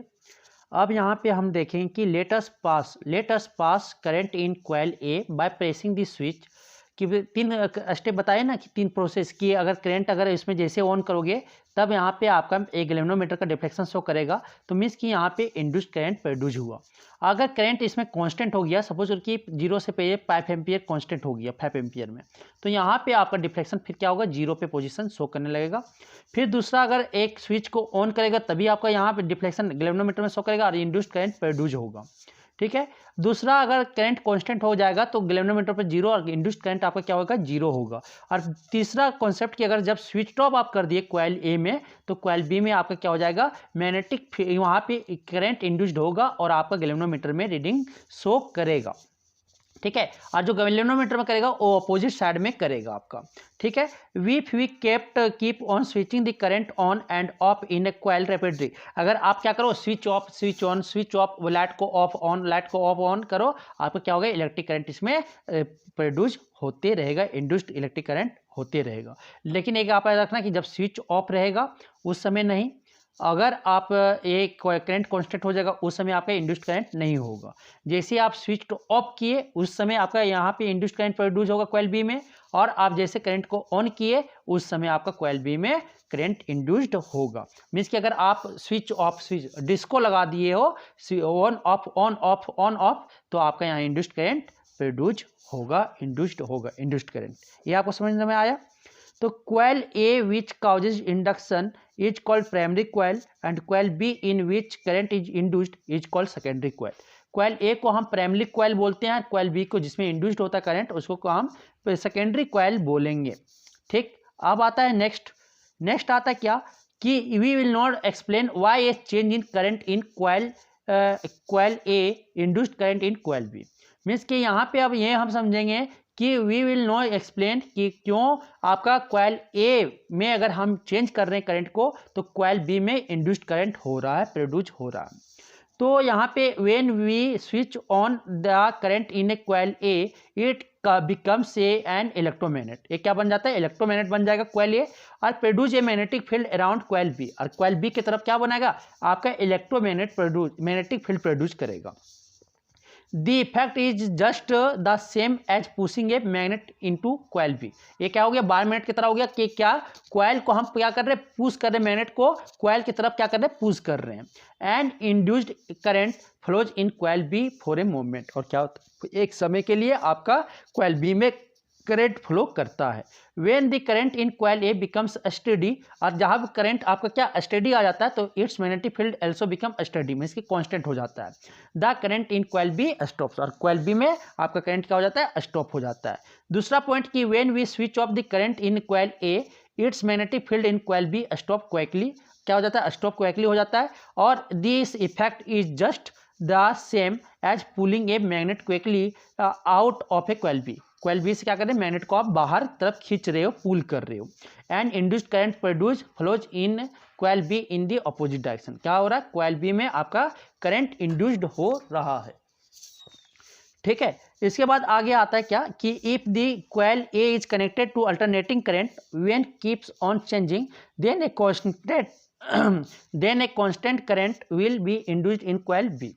कि अगर करंट में कॉइल ए में अगर आप स्विच ऑफ करते हो तो वहाँ पे रिलेटिव मोशन आप दे रहे हो, relative number of turns of wire in coil A and coil B में आप दे रहे हो, जिसपे आपका क्या हो रहा है, डिपेंड कर रहा है। और आपका क्या, ये इंड्यूस्ड करंट प्रोड्यूस हो रहा है कॉइल बी में, सेकेंडरी कॉइल में। प्राइमरी कॉइल में आप करंट पास करवाए, सेकेंडरी कॉइल में आपका इफेक्ट देखने को मिल रहा है। ये क्या आ गया, these transformers are used at power station and in variety of electronic appliances such as radio set, TV set, ETC में वहाँ पे ट्रांसफर वगैरह में आपको इंक्रीजिंग स्टेप डाउन, मतलब अगर वोल्टेज को बढ़ाना है घटाना है तो इसी प्रिंसिपल पे काम होता है, EMI पे काम होता है। आप देखिए कुछ क्वेश्चन है उसको हम सॉल्व करेंगे। कि एक coil of insulated copper wire is connected to a galvanometer. ये क्या हुआ है, एक कॉइल में इंसुलेटेड कॉपर वायर ये क्या गैल्वेनोमीटर से कनेक्ट किया हुआ है। What will happen if A bar magnet etch, अगर बार मैग्नेट है तो क्या होगा, अगर पुश्ड इनटू द कॉइल के अंदर पुश्ड कर रहे हैं तो आपको क्या होगा, इंड्यूस्ड करंट प्रोड्यूस होगा, कि गैल्वेनोमीटर में क्या होगा, डिफ्लेक्शन शो करेगा। ठीक है। Held stationary inside the coil, coil के अंदर स्टेशनरी रख दिए बार मैग्नेट को, तो वहां पे नो डिफ्लेक्शन मीन्स कि आपका करंट जो होगा जीरो होगा। Withdrawn from inside the coil, और कॉइल से अगर हम पुल कर रहे हैं, विड्रॉ कर रहे हैं, बाहर निकाल रहे हैं, तो आपका गैल्वेनोमीटर में डिफ्लेक्शन होगा opposite in first cases, opposite in the direction of first cases, ठीक है। और क्या होगा, आपका इंड्यूस्ड करंट वहां पे होंगे। तो ये तीनों आपको समझ में आ गया। अब आता है नेक्स्ट क्वेश्चन कि explain why the direction of induced current in the coil of an AC generator change after every half revolution of the coil. क्यों चेंज हो रहा है इंड्यूस्ड करंट का डायरेक्शन? क्योंकि हाफ रेवोल्यूशन के बाद आपका क्या हो रहा है कि डायरेक्शन आपका एवरी हाफ रिवोल्यूशन के बाद आपका क्या हो रहा है, डायरेक्शन आपका मोशन का चेंज हो जा रहा है कि it start moving in opposite direction upward. Similarly the side of coil was initially moved upward, after half revolution it start moving downward due to the change in the direction of motion. क्या हो रहा है, direction motion के direction को change होने के कारण आपका एवरी हाफ रिवोल्यूशन कॉइल के एवरी हाफ रिवोल्यूशन के बाद क्या हो रहा है, करंट का डायरेक्शन चेंज हो जा रहा है, क्योंकि वहां पे आपका मोशन का डायरेक्शन चेंज हो जा रहा है। कि एवरी हाफ रेवोल्यूशन के बाद देख रहे थे ना, ए बी साइड वाला कभी ऊपर हो रहा था पहले, तो ठीक है, और फिर बाद में क्या हुआ, ये ऊपर फिर नीचे, फिर ऊपर फिर नीचे हो रहा था ना। तो ये आपका क्या हुआ, एवरी हाफ रेवोल्यूशन के बाद क्या होता है कि आपका मोशन का डायरेक्शन चेंज हो रहा है, इसलिए आपका करंट जो इंड्यूस्ड हो रहा है उसका भी डायरेक्शन क्या हो रहा है, चेंज हो रहा है। समझ आ गया। अब आता है नेक्स्ट, आपका आता है डोमेस्टिक वायरिंग। किसको किसको वायरिंग करने आता है, घर का वायरिंग किसे किसे करने आता है वो बताएं, ठीक है। तो क्या होता है, कैसे होता है डोमेस्टिक वायरिंग, वो मैं बताता हूं कि एक वहां पे लाइव वायर होता है, न्यूट्रल वायर होता है और अर्थ वायर होता है। लाइव वायर आपका रेड कलर का होता है, रेड कलर का कवर से जो होगा वो आपका लाइव वायर का होता है, और जो आपका ब्लैक कलर से होता है उसको न्यूट्रल वायर, और जो ग्रीन कलर का होता है वो आपका अर्थ वायर होता है। अगर आप देखे होंगे 3 प्लग वाला वायरिंग में, तो वहां पे होता है वैसे ही रेड कलर वाला अच्छा वाला तार जो अगर वायरिंग किए करते होंगे तो उसमें आपका शो करता है 3 तरह का तार निकला हुआ रहता है, 3 तरह का वायर निकला हुआ होता है, ठीक। एक में आपका क्या होता है, रेड कलर, ठीक है, 3 तरह का वायर, एक लाइव वायर अगर रेड कलर से होता है कवर, और आपका न्यूट्रल वायर का ब्लैक कवर होता है, और अगर आपका ग्रीन कलर का वायर है तो ये आपका कवर है, तो ये आपका अर्थ वायर है, ठीक। तो यहाँ पे electricity is generated at a power station, it is brought to our homes by 2 thick copper wire. आप देखे होंगे घर में 2 वायर से आता है आपके घर के पोल तक, एक आपका होता है क्या, ये लाइव वायर, एक आपका होता है न्यूट्रल वायर, ठीक है। Aluminium wires fixed over 12 electric poles में आपका फिक्स्ड होता है। फिर वहां से from the electric poles situated in our street 2 insulated wire live and neutral come to our house. हमारे घर में एक लाइव वायर और एक न्यूट्रल वायर हमारा घर तक आता है। One of these wire is called live wire. L अगर वायर है तो उसको बोलते हैं लाइव वायर, ठीक है, लाइव वायर, ठीक है। और it is a high potential of 220 volt, और उसका कितना वोल्ट होता है, 220 वोल्ट होता है। The other wire is neutral wire and it is eight ground potential of 0 volt. एक आपका 220 वोल्ट पे होता है और एक आपका क्या होता है 0 वोल्ट पे होता है, ठीक है। तो दोनों में के बीच में पोटेंशियल डिफरेंस कितना हो जाएगा, 220 वोल्ट हो जाता है, ठीक है। The potential difference between the live wire and neutral wire in India is 220 volt. कितना हो जाएगा, 220 वोल्ट होता है। L is a live wire, N is the neutral wire. L अगर लिखा हुआ तो आपका क्या है, लाइव वायर है, और अगर एन लिखा हुआ है तो क्या है, न्यूट्रल वायर है। The live wire has red insulation covering. आपका लाइव वायर में रेड इंसुलेशन होता है, कवर जो होता है रेड कवर लगा हुआ रहता है, और न्यूट्रल वायर में ब्लैक इंसुलेशन, ब्लैक कलर का कवरिंग किया हुआ रहता है, प्लास्टिक इंसुलेशन किया हुआ रहता है। There is no harm if we touch the neutral wire. अगर हम लोग न्यूट्रल वायर, अगर कोई देखते होंगे मिस्त्री वगैरह, अगर जो वर्कर होता है वो क्या होता है, लाइव न्यूट्रल वायर को बिना किसी चीज के सहायता से क्या करता है, वो हाथ से पकड़ के जोड़ देता है, कनेक्ट कर देता है। लेकिन लाइव वायर को वो ऐसा नहीं करता, क्योंकि लाइव न्यूट्रल वायर में करंट नहीं है, ठीक है। अगर घर वगैरह देखते होंगे वायरिंग जो करता है, ठीक। But we will get an electric shock if by chance we touch the live wire. और अब अगर हम लाइव वायर को टच करते तो क्या करते हैं, इलेक्ट्रिक शॉक खाते हैं। तो हम वायरिंग करने के लिए यहाँ पे आपको बता रहे हैं। देखिए यहाँ से अगर मेरा घर से बाहर 2 पोल से यहाँ क्या एक लाइव वायर आया, एक न्यूट्रल आया है, ठीक है। लाइव वायर में क्या होता है, मेन फ्यूज कहाँ पे लगा हुआ रहता है, आपका लाइव वायर में लगा हुआ रहता है, क्योंकि न्यूट्रल वायर में कोई कनेक्शन नहीं है, कोई करंट नहीं है, कोई वोल्टेज नहीं, तो यहाँ पे करंट नहीं लगेगा। तो मेन फ्यूज जो लगा हुआ रहता है आपका F1 आपका जस्ट मीटर से पहले आपका कहाँ मेन फ्यूज लाइव वायर में लगा हुआ रहता है, क्योंकि कुछ भी दिक्कत हो तो फॉल्ट यहाँ पे करके इसको मेल्ट कर दे फ्यूज को, और बाकी मेरा जो कनेक्शन है, बाकी जो मेरा ये एप्लीकेशंस है वो बचा रहे, इसलिए पहले मेन स्विच लगा दिया जाता है उसी एक मीटर से पहले। उसके बाद आपका क्या होता है, मीटर लगा हुआ रहता है। मीटर आपका 1 किलोवाट आवर, एक यूनिट आपका 1 किलोवाट आवर होता है, कॉमर्शियल यूनिट होता है, ठीक है। ये मीटर इसके बाद लगा हुआ रहता है, देखिए दोनों का कनेक्शन। फिर उसके बाद मेन स्विच, मीटर के बाद जस्ट मेन स्विच लगा हुआ रहता है घर को कंट्रोल करने के लिए, ठीक है। मेन स्विच दोनों वायर्स लगा हुआ रहता है, ठीक। उसके बाद क्या होता है, कंज्यूमर्स फ्यूज लगा हुआ रहता है, कंज्यूमर का फ्यूज लगा हुआ रहता है यहाँ कस्टमर, क्योंकि अगर कोई भी इफेक्ट हो तो ये घर वाला कि यहाँ पे फ्यूज हो, इधर नुकसान ना हो। फिर कंज्यूमर फ्यूज लगा हुआ रहता है यहाँ पे। उसके बाद क्या होता है, यहाँ से फिर एक मेन आपका ये आपका लैब वायर आया है और ये आपका न्यूट्रल वायर गया हुआ है। अब क्या हुआ कि एक यहाँ से और दूसरा वायर यहाँ से कनेक्ट करके यहाँ पे स्विच लगा के आप क्या करो, बल्ब लगा दो, यहाँ पे ये स्विच लगा दो, यहाँ पे आप क्या करो, प्लग लगा दो, प्लग से फिर यहाँ एसी वगैरह कनेक्ट कर दो। तो ये मेन वायर, और यहाँ से क्या होता है, तीसरा जो वायर होता है अर्थिंग के लिए, जो डॉटेड लाइन है वो अर्थ से आप घर से कनेक्ट करवा सकते हो, अर्थिंग होता है। अर्थिंग इस तरह का सिंबल होता है, या आप इस तरह का सिंबल अर्थिंग कर सकते हो, ठीक। इसको हम अर्थिंग कहते हैं। अर्थिंग से अर्थिंग कैसे बनता है वो भी मैं बताऊंगा। तो यहाँ पे जो तीसरा जो स्विच होता है, तीसरा जो आपका होल जो होता है वो क्या होता है, अर्थिंग के लिए कनेक्ट किया। अगर बाय शॉर्ट कि अगर शॉक अगर हम लोग का लगा किया और ठीक है शॉर्ट सर्किट हुआ तो क्या हुआ, करंट अगर पास होके कहाँ अर्थ में चला जाए, कि अर्थ जो है वो आपका जीरो पोटेंशियल पे होता है, इसलिए अर्थिंग करना बहुत जरूरी होता है कि क्योंकि हम लोग कभी कभी शॉक से बच सकते हैं। तो ये आपका वायरिंग करने का प्रोसेस था। आप वायरिंग करने सीख गए होंगे कि कैसे आपको करना है, ठीक है। ये जो अर्थ वायरिंग होता है वो हम अपने से दौड़ाते हैं, और जहाँ जहाँ जरूरत पड़ता है वहाँ पे अर्थिंग वायर दे देते हैं। अगर 3 प्लग का देखे होंगे, 3 होल प्लग में जो देखे होंगे स्विच, ठीक है, वो आपका जो ए वाला जो होल होता है ऊपर वाला, वो होता है आपका अर्थिंग के लिए, एक अर्थिंग जो अपने से हम कनेक्शन देते हैं। तो आपको ये समझ में आ गया होगा, the 2 insulated wire L and N coming from the electric pole enter a box fitted just inside our house। हमारे हाउस के जस्ट क्या होता है, फिट कर दिया जाता है inside. In this box A main fuse F1 is put in the live wire में हम रखें। उसके बाद this fuse has high rating of about 50 ampere. ये कितना का होता चाहिए, 50। मेन फ्यूज जो होता है 50 एम्पियर का होता है। The 2 lines wire then enter the electricity meter M which records the electrical energy consumed by us in the units of kilowatt hour। फिर उसके बाद मेन फ्यूज के बाद क्या लगता है, मीटर लगता है, जिसपे हमको पता चलता है कि कितना एनर्जी को हम यूज कर रहे हैं, डेली कंज्यूम कर रहे हैं। The main fuse and the meter are both installed by the electric supply department of our city. Main fuse और जो मीटर जो लगाते हैं वो कौन लगाएंगे, आपकी जो कंपनी आपकी सप्लाई दे रही उस कंपनी के आपके मेंबर्स लगाते हैं।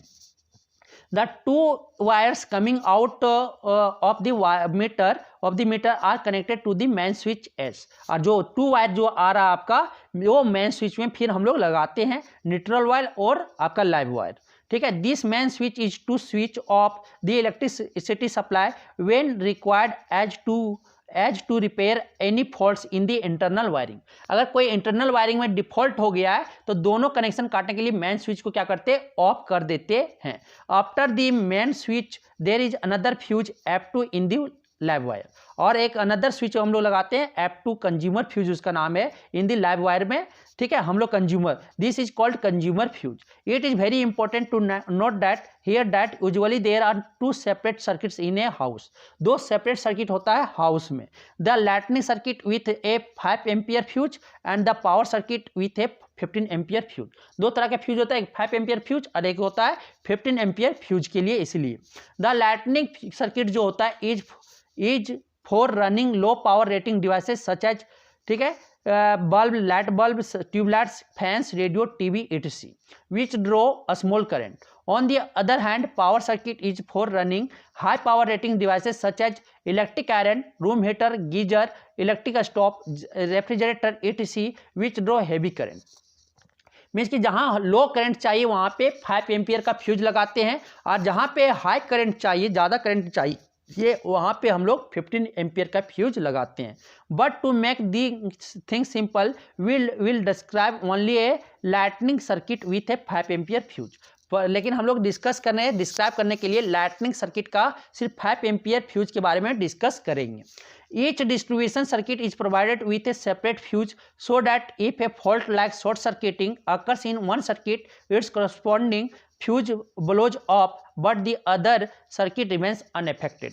मीन्स कि जो मेरा जो आपका जो कनेक्शन किया रहता है, ठीक है, आपका जो वायरिंग किया हुआ रहता है घर का डोमेस्टिक वायरिंग, वो आपका इस तरह किया रहता है, पैरेलल सर्किट में किया रहता है, पैरेलल में किया रहता है। क्योंकि अगर एक फ्यूज में सारा का फ्यूज अलग अलग होता है कि अगर एक अप्लायंसेज मेरा काम करना बंद हो गया, डिफॉल्ट हो गया, शॉर्ट सर्किट हो गया, तो अदर अप्लायंसेज एज यूजुअली काम करते रहे। ये आपको समझ आ गया। फिर उसके बाद बोलता है another point to be remember various distribution circuits are connected in parallel, कि सभी जो वेरियस डिस्ट्रीब्यूशन हम पहले भी बताए थे ना इलेक्ट्रिसिटी में, कि सारा जो कनेक्शन क्या रहता है वो पैरेलल में, घर का डोमेस्टिक वायरिंग पैरेलल में किया रहता है, कि various distribution circuits are connected in parallel, कि इसलिए किया रहता है कि अगर एक फॉल्ट हुआ तो अदर क्या करे, काम करता रहे। ठीक है, समझ लो कि सब फैन लगा हुआ है, पंखा लगा हुआ है, ठीक है, टीवी लगा हुआ, बल्ब लगा हुआ है, तीनों का अलग स्विच है। समझ लो कि मेरा फैन काम करना बंद हो गया, शॉर्ट सर्किट हो गया उसमें, तो बल्ब और आपका टीवी सेट जो वो एज यूजुअली काम करता रहेगा। ये आपको समझ में आ गया। अब आता है क्या कि in order to distinguish between the live wire, neutral wire and earth wire, the wire having red plastic covering is made live wire, the wire having black plastic covering is made with neutral wire, or the wire having green plastic covering is made with made earth wire। कि आप earth wire, neutral wire और live wire को कैसे आप अंतर कर सकते हो, डिस्टिंग्विश कर सकते हो, ये आप देख के कैसे पहचान सकते हो, तब हम बता रहे कैसे पहचाना जा सकता है। कि रेड वायर, अगर लाइव वायर लेड इंसुलेशन क्या हुआ रहेगा, रेड कलर का इंसुलेशन, प्लास्टिक कवरिंग क्या रहेगा लाइव वायर में, और आपका ब्लैक कवरिंग अगर क्या हो रहा था, ब्लैक प्लास्टिक कवरिंग क्या रहेगा, तो वो आपका न्यूट्रल वायर होगा, और अगर ग्रीन प्लास्टिक कवरिंग क्या रहेगा तो वो आपका अर्थ वायर होंगे। ठीक है, three wires, live wire, neutral wires and earth wires inter our room where we have to use an electric bulb, a fan, 3 pin socket for radio, TV etc। ठीक है, ये सब में आपका 3 वायर्स इंटर किया रहता है, क्योंकि अगर इलेक्ट्रिक शॉक बाय मिस्टेक अगर इलेक्ट्रिक शॉक हुआ तो वो हमें करंट ना लगे, कहाँ चला जाए, अर्थ में पास हो जाए। All the electrical appliances like bulbs, fans, sockets etc are connected in parallel across the live wire and neutral wire। ठीक है, ये सारे जो इलेक्ट्रिकल एप्लायंसेज है, बल्ब है, फैंस है, सॉकेट्स है, ये सब किसमें कनेक्टेड है, पैरेलल में, लाइव वायर और न्यूट्रल वायर के पैरेलल में कनेक्शन किया हुआ है। The main advantage of the parallel connection is that, क्या है मेन एडवांटेज आपका, ये है कि अगर एक स्विच ऑफ किए तो बाकी अदर गेट फ्यूज्ड हो गया तो बाकी अदर काम फंक्शन काम करता रहेगा। अनदर एडवांटेज ये है कि वो 220 वोल्ट पे सारा काम करेगा, करंट अलग अलग होगा। ठीक है, कनेक्शन पैरेलल कनेक्शन में। ठीक है, ये सब आप पढ़े थे ना कि, और आपका जो पैरेलल में आपका क्या होता है, रेजिस्टेंस जो होता है छोटा वाला से भी छोटा होता है। ठीक, ये सब एडवांटेज हम पहले भी बता चुके हैं, यहाँ भी आया, मैं बता दे रहा हूँ।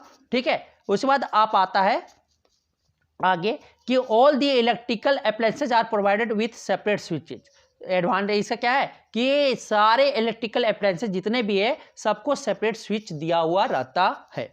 All the switches are put in the live wire, जितना भी आपका जो होता है क्या कि जो स्विच देते हैं वो लाइव वायर में देना चाहिए। कहाँ देना चाहिए, लाइव वायर में, न्यूट्रल वायर में नहीं देना चाहिए। किसमें देना चाहिए, लाइव वायर में देना चाहिए, याद रखना।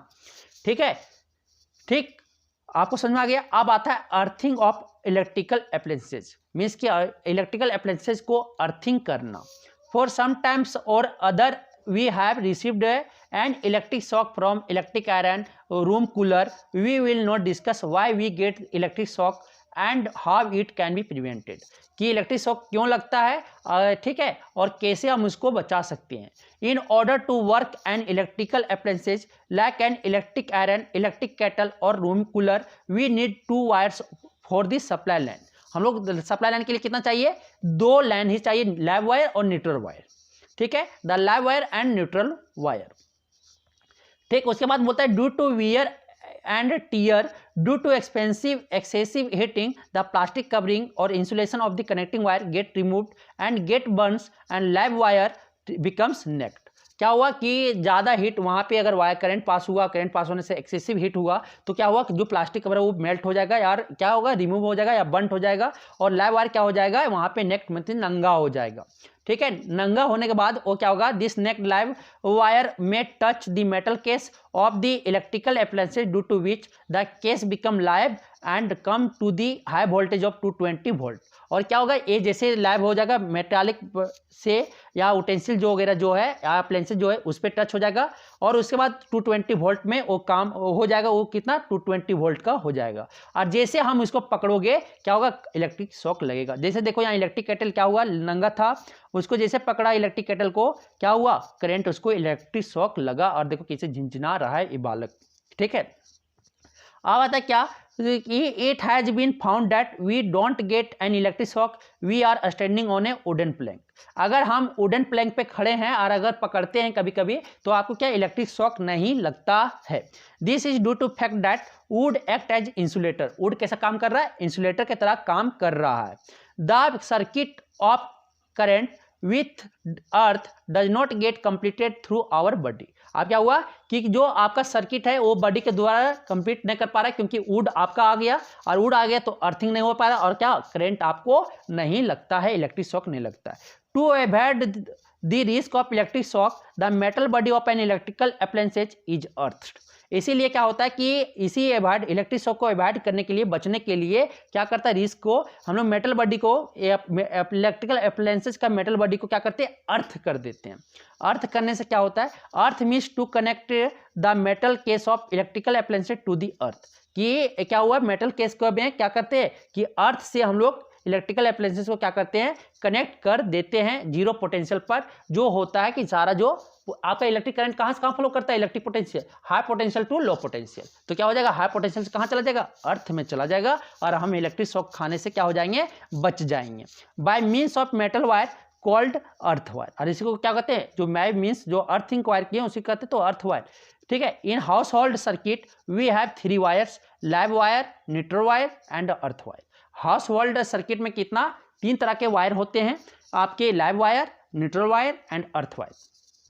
One end of the earth wire is buried in the earth. एक एंड क्या करता है, अर्थ वायर का कहाँ बरीड कर दिया जाता है, गढ़ दिया जाता है अर्थ में।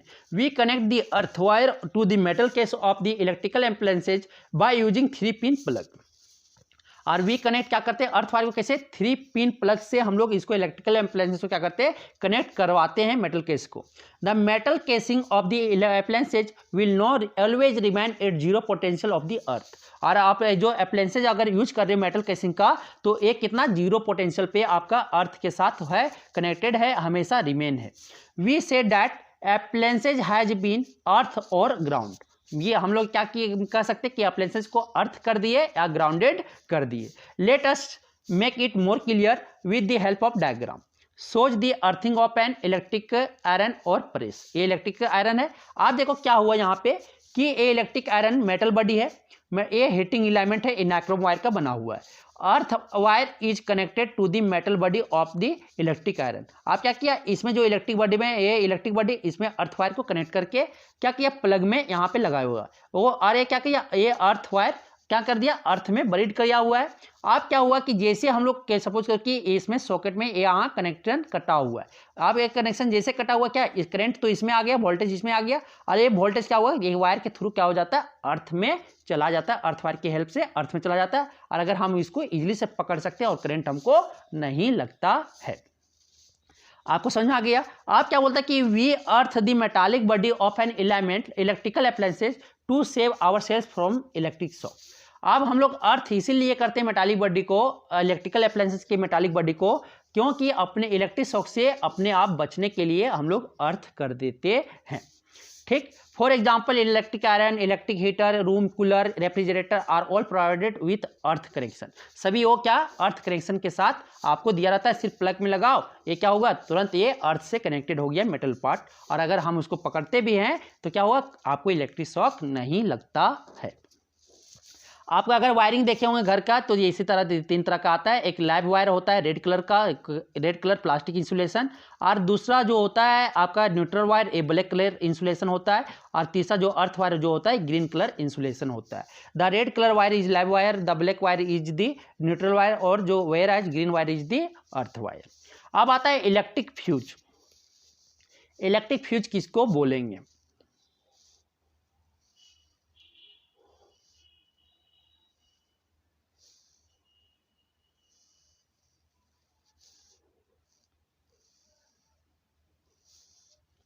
आप इलेक्ट्रिक फ्यूज किसको बोलेंगे? तो an a extremely large current flow can flow, क्या इसको बोलेंगे? Electric fuse. फ्यूज आप सुने होंगे ना,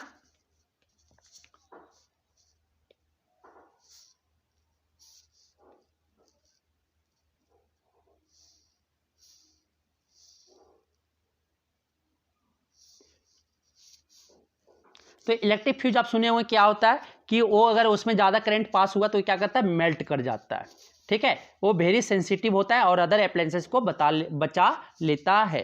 तो electric wires used in domestic wiring are made of copper metal because copper is a good conductor of electricity having very low resistance. आपका जो इलेक्ट्रिक वायर्स होता है किसका बना होता है? कॉपर वायर का बना होता है, जो वेरी गुड कंडक्टर है इलेक्ट्रिसिटी का और उसका लो रेजिस्टेंस है। ये तो आपको पता है, इलेक्ट्रिसिटी में पढ़ लिए। तो N extremely large current can flows in domestic wiring under 2 circumstances, short circuiting and overloading. 2 cases में आपका क्या होता है? वो फ्लो करता है, ठीक है, लार्ज करंट। कब कब? एक आपका शॉर्ट सर्किट होता है तब, और दूसरा ओवरलोड होता है तब। एक ही में ओवरलोडिंग किसे कहते हैं? एक ही में सारा कनेक्शन निकाल दिए, एक ही जो होता है ना, एक इधर से निकाले, एक नीचे से निकाल दिए, एक इधर से निकाल दिए, एक इधर से निकाल दिए, एक यहाँ से निकाल दिए, तो जो एक ही में उसी को कहते हैं ओवरलोड। तो यहाँ पे स्विच किसको बोलेंगे? The copper wire chosen for house holding wiring are of such thickness so as to allow a certain maximum current to pass through them. If the current passing through wires exceeds this maximum value, the copper wire gets overheated and may even cause a fire.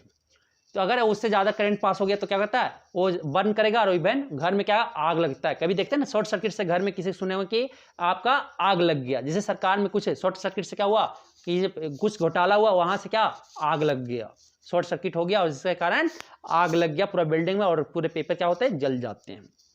तो ये सब tricks है, ठीक है। तो short circuiting क्या होता है कि the touching of the live wire and neutral wire directly is known as short circuit.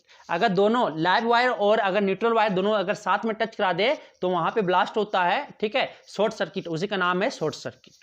कि touching of live wire and neutral wire directly अगर दोनों साथ में टच हो गया तो उसी को बोलते हैं शॉर्ट सर्किट, ठीक। तो बाय मिस्टेक अगर घर में देखते होंगे आयरन अगर दोनों के तार अगर लाइव वायर और न्यूट्रल वायर का कट गया है तो दोनों टच होने का संभावना ज्यादा रहता है, उसे बोलते हैं क्या कि शॉर्ट सर्किटिंग। ओवरलोडिंग क्या होता है कि एक पार्टिकल में क्या करे कि आप पूरा ज्यादा करंट, एक आपका ये ओवरलोडिंग का है केस कि एक ही प्लग से आप क्या करो, 3 प्लग से आप ज्यादा कनेक्शन निकाल दो, ठीक है, तो उसको बोलते हैं ओवरलोडिंग। और वहां पे हीट जनरेट होगा और वो क्या होगा? बर्न होने के लिए ज्यादा, उसी बोलते हैं overloading. The current flowing in a domestic wiring at a particular time depend on the power rating of the appliances being used. If too many electrical appliances of high power rating are switched on at a same time, they draw an extremely large current from the circuit. This is known as overloading circuit, और उसी को बोलते क्या? Overloading circuit बोलते हैं।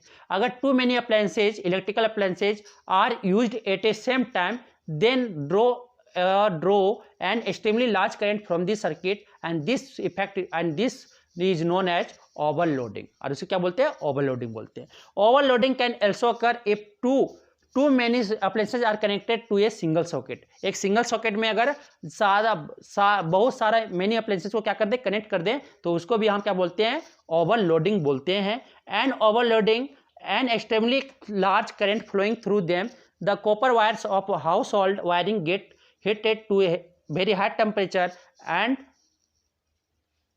Fire may be started, ठीक है, और वहां पे फायर भी पकड़ सकता है। तो आप ओवरलोडिंग समझ में आ गया, शॉर्ट सर्किट समझ में आ गया। आप क्या होता है? When a building is wired then wiring is protected by fuses. और तो अगर वहां पे अगर बिल्डिंग में वायर किया गया है तो सारे को वायरिंग को क्या फ्यूज से प्रोटेक्ट किया गया है, क्योंकि अगर कुछ भी खराबी हो तो फ्यूज कम दाम लगता है ना। अगर एक अप्लायंसेज उड़ गया, तो अगर टीवी उड़ गया घर में तो कितना महंगा आता है, कूलर उड़ गया, आपका ये एसी उड़ गया, तो इसीलिए हम लोग क्या करते हैं, फ्यूज से प्रोटेक्ट करते हैं। ठीक, अब आगे क्या आता है, आगे आता है आपका ए फ्यूज। फ्यूज किसको बोलते हैं, a safety device having a short length of thin tin plated copper wire having low melting point which melt and break the circuit if the current exceed a safe value. क्या बोले कि एक fuse 5 ampere का है, और 5 ampere से अगर एक सेफ्टी डिवाइस है, शॉर्ट लेंथ ऑफ वायरिंग, ठीक है, short length of wiring thin, ठीक है, length of thin tin plated copper wire having low melting point. इसका मेल्टिंग पॉइंट क्या होता है, लो होता है। सपोज कि 5 एम्पियर का फ्यूज है और उसमें करंट हम पास करवा दिए 6 एम्पियर का, क्या होगा, ये 5.1 एम्पियर का भी पास करवा दोगे तो क्या होगा, फ्यूज मेल्ट कर जाएगा और क्या करेगा, सर्किट को ब्रेक कर देगा और आपका करंट जो एक्सीड है उस वैल्यू से हमको क्या ब्रेक कर देगा। समझ आ गया। तो a safety device having a short length of a thin tin plated copper wire having low melting point which melts and breaks the circuit if the current exceeds a safe value. A safe value से ज़्यादा हो जाता है क्या होगा, circuit break कर जाएगा। ठीक है, the thickness and length of the fuse wire depend on the maximum current allowed through the circuit. अब थिकनेस और length of the fuse, fuse का लेंथ और थिकनेस पे आपका डिपेंड करेगा कौन, में कितना करंट उस सर्किट से पास हो सकता है। फ्यूज का किस पे, थिकनेस और लेंथ ऑफ द फ्यूज पे। An electric fuse work on the heating effect of current. आपका इलेक्ट्रिक फ्यूज किस पे काम कर रहा है, heating effect of electric current. ठीक है, किस बेसिस पे, heating effect of electric current पे आपका काम कर रहा है। A fuse wire is connected in series in the electric circuit. Electric circuit में फ्यूज किसी कहाँ कनेक्टेड होता है, सीरीज में कनेक्टेड होता है। सीरीज और पैरेलल पढ़े थे ना, तो सीरीज कॉम्बिनेशन में होता है। इलेक्ट्रिक सर्किट के साथ कैसा कनेक्शन होता है फ्यूज का, सीरीज में कनेक्शन होता है। अब आता है मैन फ्यूज। दो देखो, फ्यूज जो होता है इस तरह का, अगर आप देखे होंगे फ्यूज तो इस तरह का होता है। यहाँ से एक पतला वायर आपका लगा हुआ था कॉपर का, फ्यूज वायर कॉपर वायर, यहाँ से एक लैब वायर आता है, इधर से आपका न्यूट्रल वायर जाता है। ठीक है, फ्यूज होल्डर यहाँ पे और ये फ्यूज होल्डर होता है। ठीक, अगर ये ब्रेक कर गया, fuse wire melts and break the circuit. अगर ये कनेक्शन है पूरा अच्छा कनेक्शन है, under normal circumstances the fuse wire intact and hence current flows in this circuit. ये देखो वायर कहीं कनेक्शन कटा हुआ नहीं था ना, ब्रेक नहीं था ना, तो यहाँ करंट इजीली पास हो सकता है। यहाँ पे देखो फ्यूज वायर में जो मेन वायर है कॉपर वायर, यहाँ पे ब्रेक है, तो ब्रेक है इसलिए यहाँ पे करंट पास नहीं होगा, सर्किट ब्रेक है। ठीक, ये आपको समझ में आया। अब आता है क्या कि first of all we said should know why we use a thin wire. क्यों हम लोग थिन वायर, अगर हम सपोज करो कि मोटा वायर यूज कर दिए तो क्या होगा, करंट आया, अगर 10 एम्पियर भी झेल लिया और क्या हुआ, पता चला कि अप्लायंसेस को आप उड़ा दिया। तो इसलिए वहाँ पे हम थिन वायर को यूज करते हैं, क्योंकि अगर थिन वायर को यूज करें तो अगर करंट क्या होगा, कम झेलेगा, कम एम्पियर झेलेगा, और कम एम्पियर झेलेगा तो अगर कुछ भी नुकसान होगा, ज़्यादा करंट पास हो आया तो क्या करेगा, फ्यूज को पहले मेल्ट करेगा और अप्लायंसेस को बचा लेगा। First of all we should know why we use a thin wire as a fuse wire, not a thick wire. We use a thin wire in a fuse wire because it has a much greater resistance than the rest of connecting wire. तो आप जानते हैं कि area जितना आपका क्या होता है, रेजिस्टेंस जो होता है इनवर्सली प्रोपोर्शनल टू क्या होता है, एरिया। एरिया होता है ना, एरिया जितना ज़्यादा होगा, ठीक है, आपका रेजिस्टेंस उतना कम होगा, और एरिया जितना कम होगा, थिकनेस जितना कम होगा, रेजिस्टेंस उतना ज़्यादा होगा। तो अगर रेजिस्टेंस जितना ज़्यादा होगा, हीट उतना ज़्यादा प्रोड्यूस करेगा, और हीट जितना ज़्यादा जो उतना ज़्यादा मेल्ट वो जल्दी कर जाएगा। Due to its high resistance the heating effect of electric current will be much more in the fuse wire than anywhere else in the circuit. This will melt the fuse wire where other wiring will remain safe. अब क्या हुआ कि इसलिए हम लोग पतला wire use करते हैं मोटा वायर के कंपेयर में, क्योंकि वहाँ रेजिस्टेंस ज़्यादा होगा, रेजिस्टेंस ज़्यादा होगा तो वहाँ पे हीटिंग इफेक्ट ऑफ करंट ज़्यादा होगा अदर रीजन के सर्किट के अदर प्लेसेस से, और क्या होगा वहाँ पे वो सेफ अदर ये क्या हो जाएगा, मेल्ट होके फ्यूज वायर ब्रेक हो जाएगा और बाकी सब बच जाएगा। ठीक, a pure copper wire cannot be used as a fuse wire. एक प्योर कॉपर वायर को हम लोग फ्यूज वायर की तरह यूज नहीं कर सकते हैं, क्योंकि it has high melting point due to which it will not melt easily when short circuit takes place.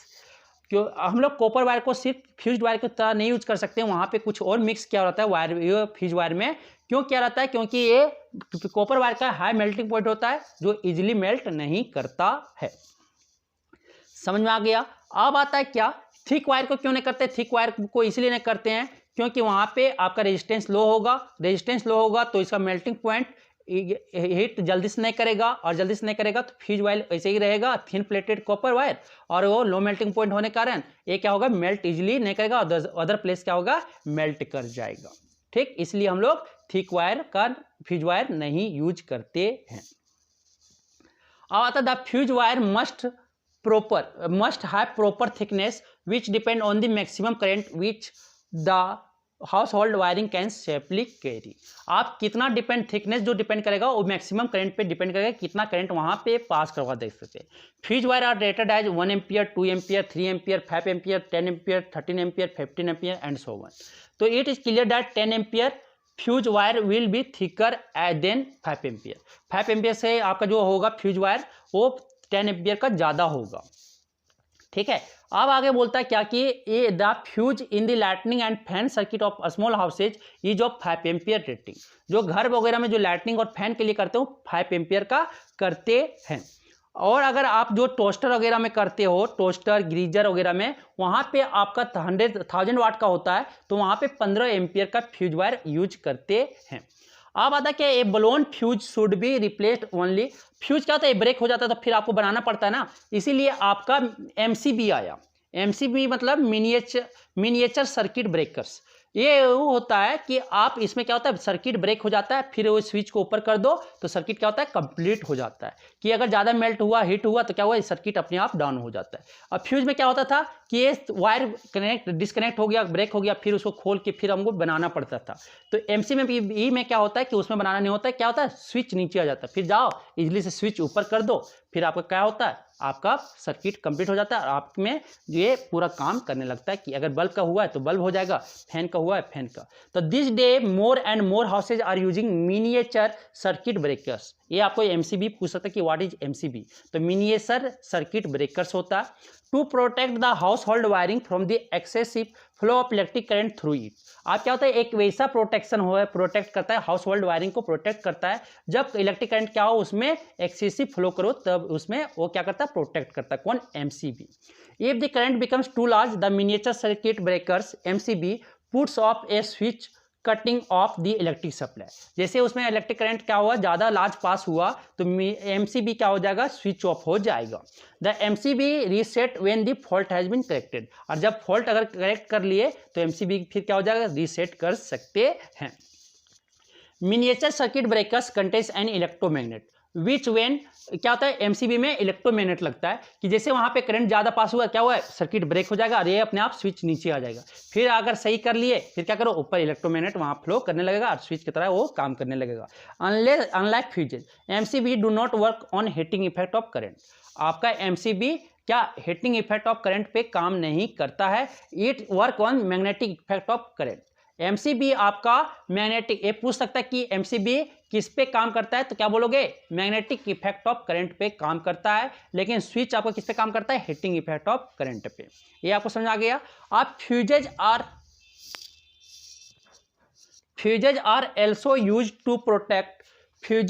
also used to protect the individual domestic electrical appliances from damage which may be caused due to excessive current flow through them।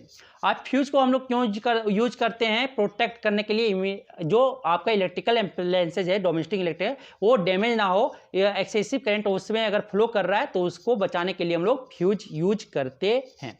Fuse आप देखेंगे तो इस तरह का आपका fuse देखने को मिलता है, एक शीशा का वायर में इसमें पैक रहता है।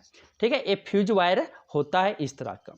ठीक है, तो ये तरह का अगर आप बोलते हैं, ठीक, कि अगर टीवी सेट में नॉर्मली अगर less than 1 ampere of current should be fused at 2 ampere, not for example at 10 ampere. अगर टीवी सेट में अगर 1 एम्पियर का करंट पास करवाना है, हो रहा है, तो वहाँ पे 2 एम्पियर का फ्यूज यूज कर सकते हो, 10 एम्पियर का करने का जरूरत नहीं है ना। अगर पता चला टीवी मेरा नुकसान हो सकता। ठीक है, फिर उसी तरह आप अगर फ्यूज डेट 2 एम्पियर में करना है तो कितना, लेस देन 1 एम्पियर में, कि जितना पावर देना है उससे आपको कम एम्पियर का क्या फ्यूज होना चाहिए। आपको समझ आ गया। तो फ्यूज वायर क्या होता है कि एक आपका जो होता है कि the metal caps are for connecting the fuse in the circuit in a suitable made bracket in a circuit diagram, the electric fuse is represented by the symbol shown in figure. We will not solve some problem based on electric fuse. Electric fuse पर क्या करेंगे, कुछ problem हम लोग solve करेंगे। तो electric fuse आपको समझ में आ गया। अब इलेक्ट्रिक फ्यूज क्या होता है सो हम समझते हैं, ठीक है। तो इसमें क्या होता है कि एक को बोला है कि an electric oven of 2 kilowatt power rating is operated in domestic electric circuit to 20 volt that has a current rating of 5 ampere. What result do you expect? क्या आप रिजल्ट, तो पहले आप देखो पावर कितना दिया हुआ है, 200 वाट दिया हुआ है। आपका वोल्टेज क्या दिया हुआ है, 220 वोल्ट दिया हुआ है। आप क्या यहां से आप निकालोगे, क्या करंट निकालेंगे। P इक्वल टू क्या होता है, VI। तो I से आप निकालेंगे तो I क्या हो जाएगा, P बाई V हो जाएगा। 2000 बाई क्या हो जाएगा आपका 220 हो जाएगा। 1 0 से 1 0 कैंसिल, ये आपका 100 हो जाएगा, ये आपका क्या हो जाएगा 11 हो जाएगा। मीन्स कि 100 बाई 11 करोगे तो आपका कितना आएगा, 9.9 एम्पियर आएगा। कितना आएगा, 9.9 एम्पियर आ जाएंगे, ठीक है। 9.09 एम्पियर आएगा। तो ए एम्पियर अगर आ रहा है तो आप यहां देखो कितना रेटिंग किया हुआ है, 5 एम्पियर का रेट किया हुआ है। तो आपका क्या करेगा, आपका ए आपको शॉर्ट सर्किट कर देगा। क्या कर देगा, आपका इसको यूज करने के लिए 6 एम्पियर का आपको यूज करना पड़ेगा। 6 एम्पियर, अगर 2 एम्पियर करंट पास हो रहा है तो आपको एम्पियर कितना, 3 एम्पियर का। अगर 1 एम्पियर का अगर करंट आपको चाहिए तो आप कितना 2 एम्पियर का यूज कर सकते हो स्विच, ठीक है। फ्यूज अगर आपका 5 एम्पियर का है तो आप यहाँ पे 5 एम्पियर करंट है तो 6 एम्पियर का, तो यहाँ पे क्या 9.9 एम्पियर। तो क्या करेगा, रिजल्ट क्या होगा, ये फ्यूज कर देगा, क्योंकि आपका करंट कितना सप्लाई हो रहा है 9.09 एम्पियर, 5 एम्पियर से ज़्यादा। और फ्यूज कितना लगा हुआ है 5 एम्पियर का। तो क्या हो जाएगा, आपका फ्यूज आपका मेल्ट कर जाएगा। तो यहाँ पे बोलता है note current drone bye the electric is 9 ampere, 9 ampere के आसपास is very high, but the fuse in the circuit is only 5 ampere capacity. When a very high current is of 9 ampere flows through this 5 ampere fuse, क्या हो जाएगा, ये melt कर जाएगा। Fuse will blow of and cutting off the power supply in this circuit. और क्या हो जाएगा, कटिंग सर्किट, आपका सप्लाई में कनेक्शन कट जाएगा, कि आपके कंप्लीट सर्किट फ्यूज हो जाएगा, ठीक है।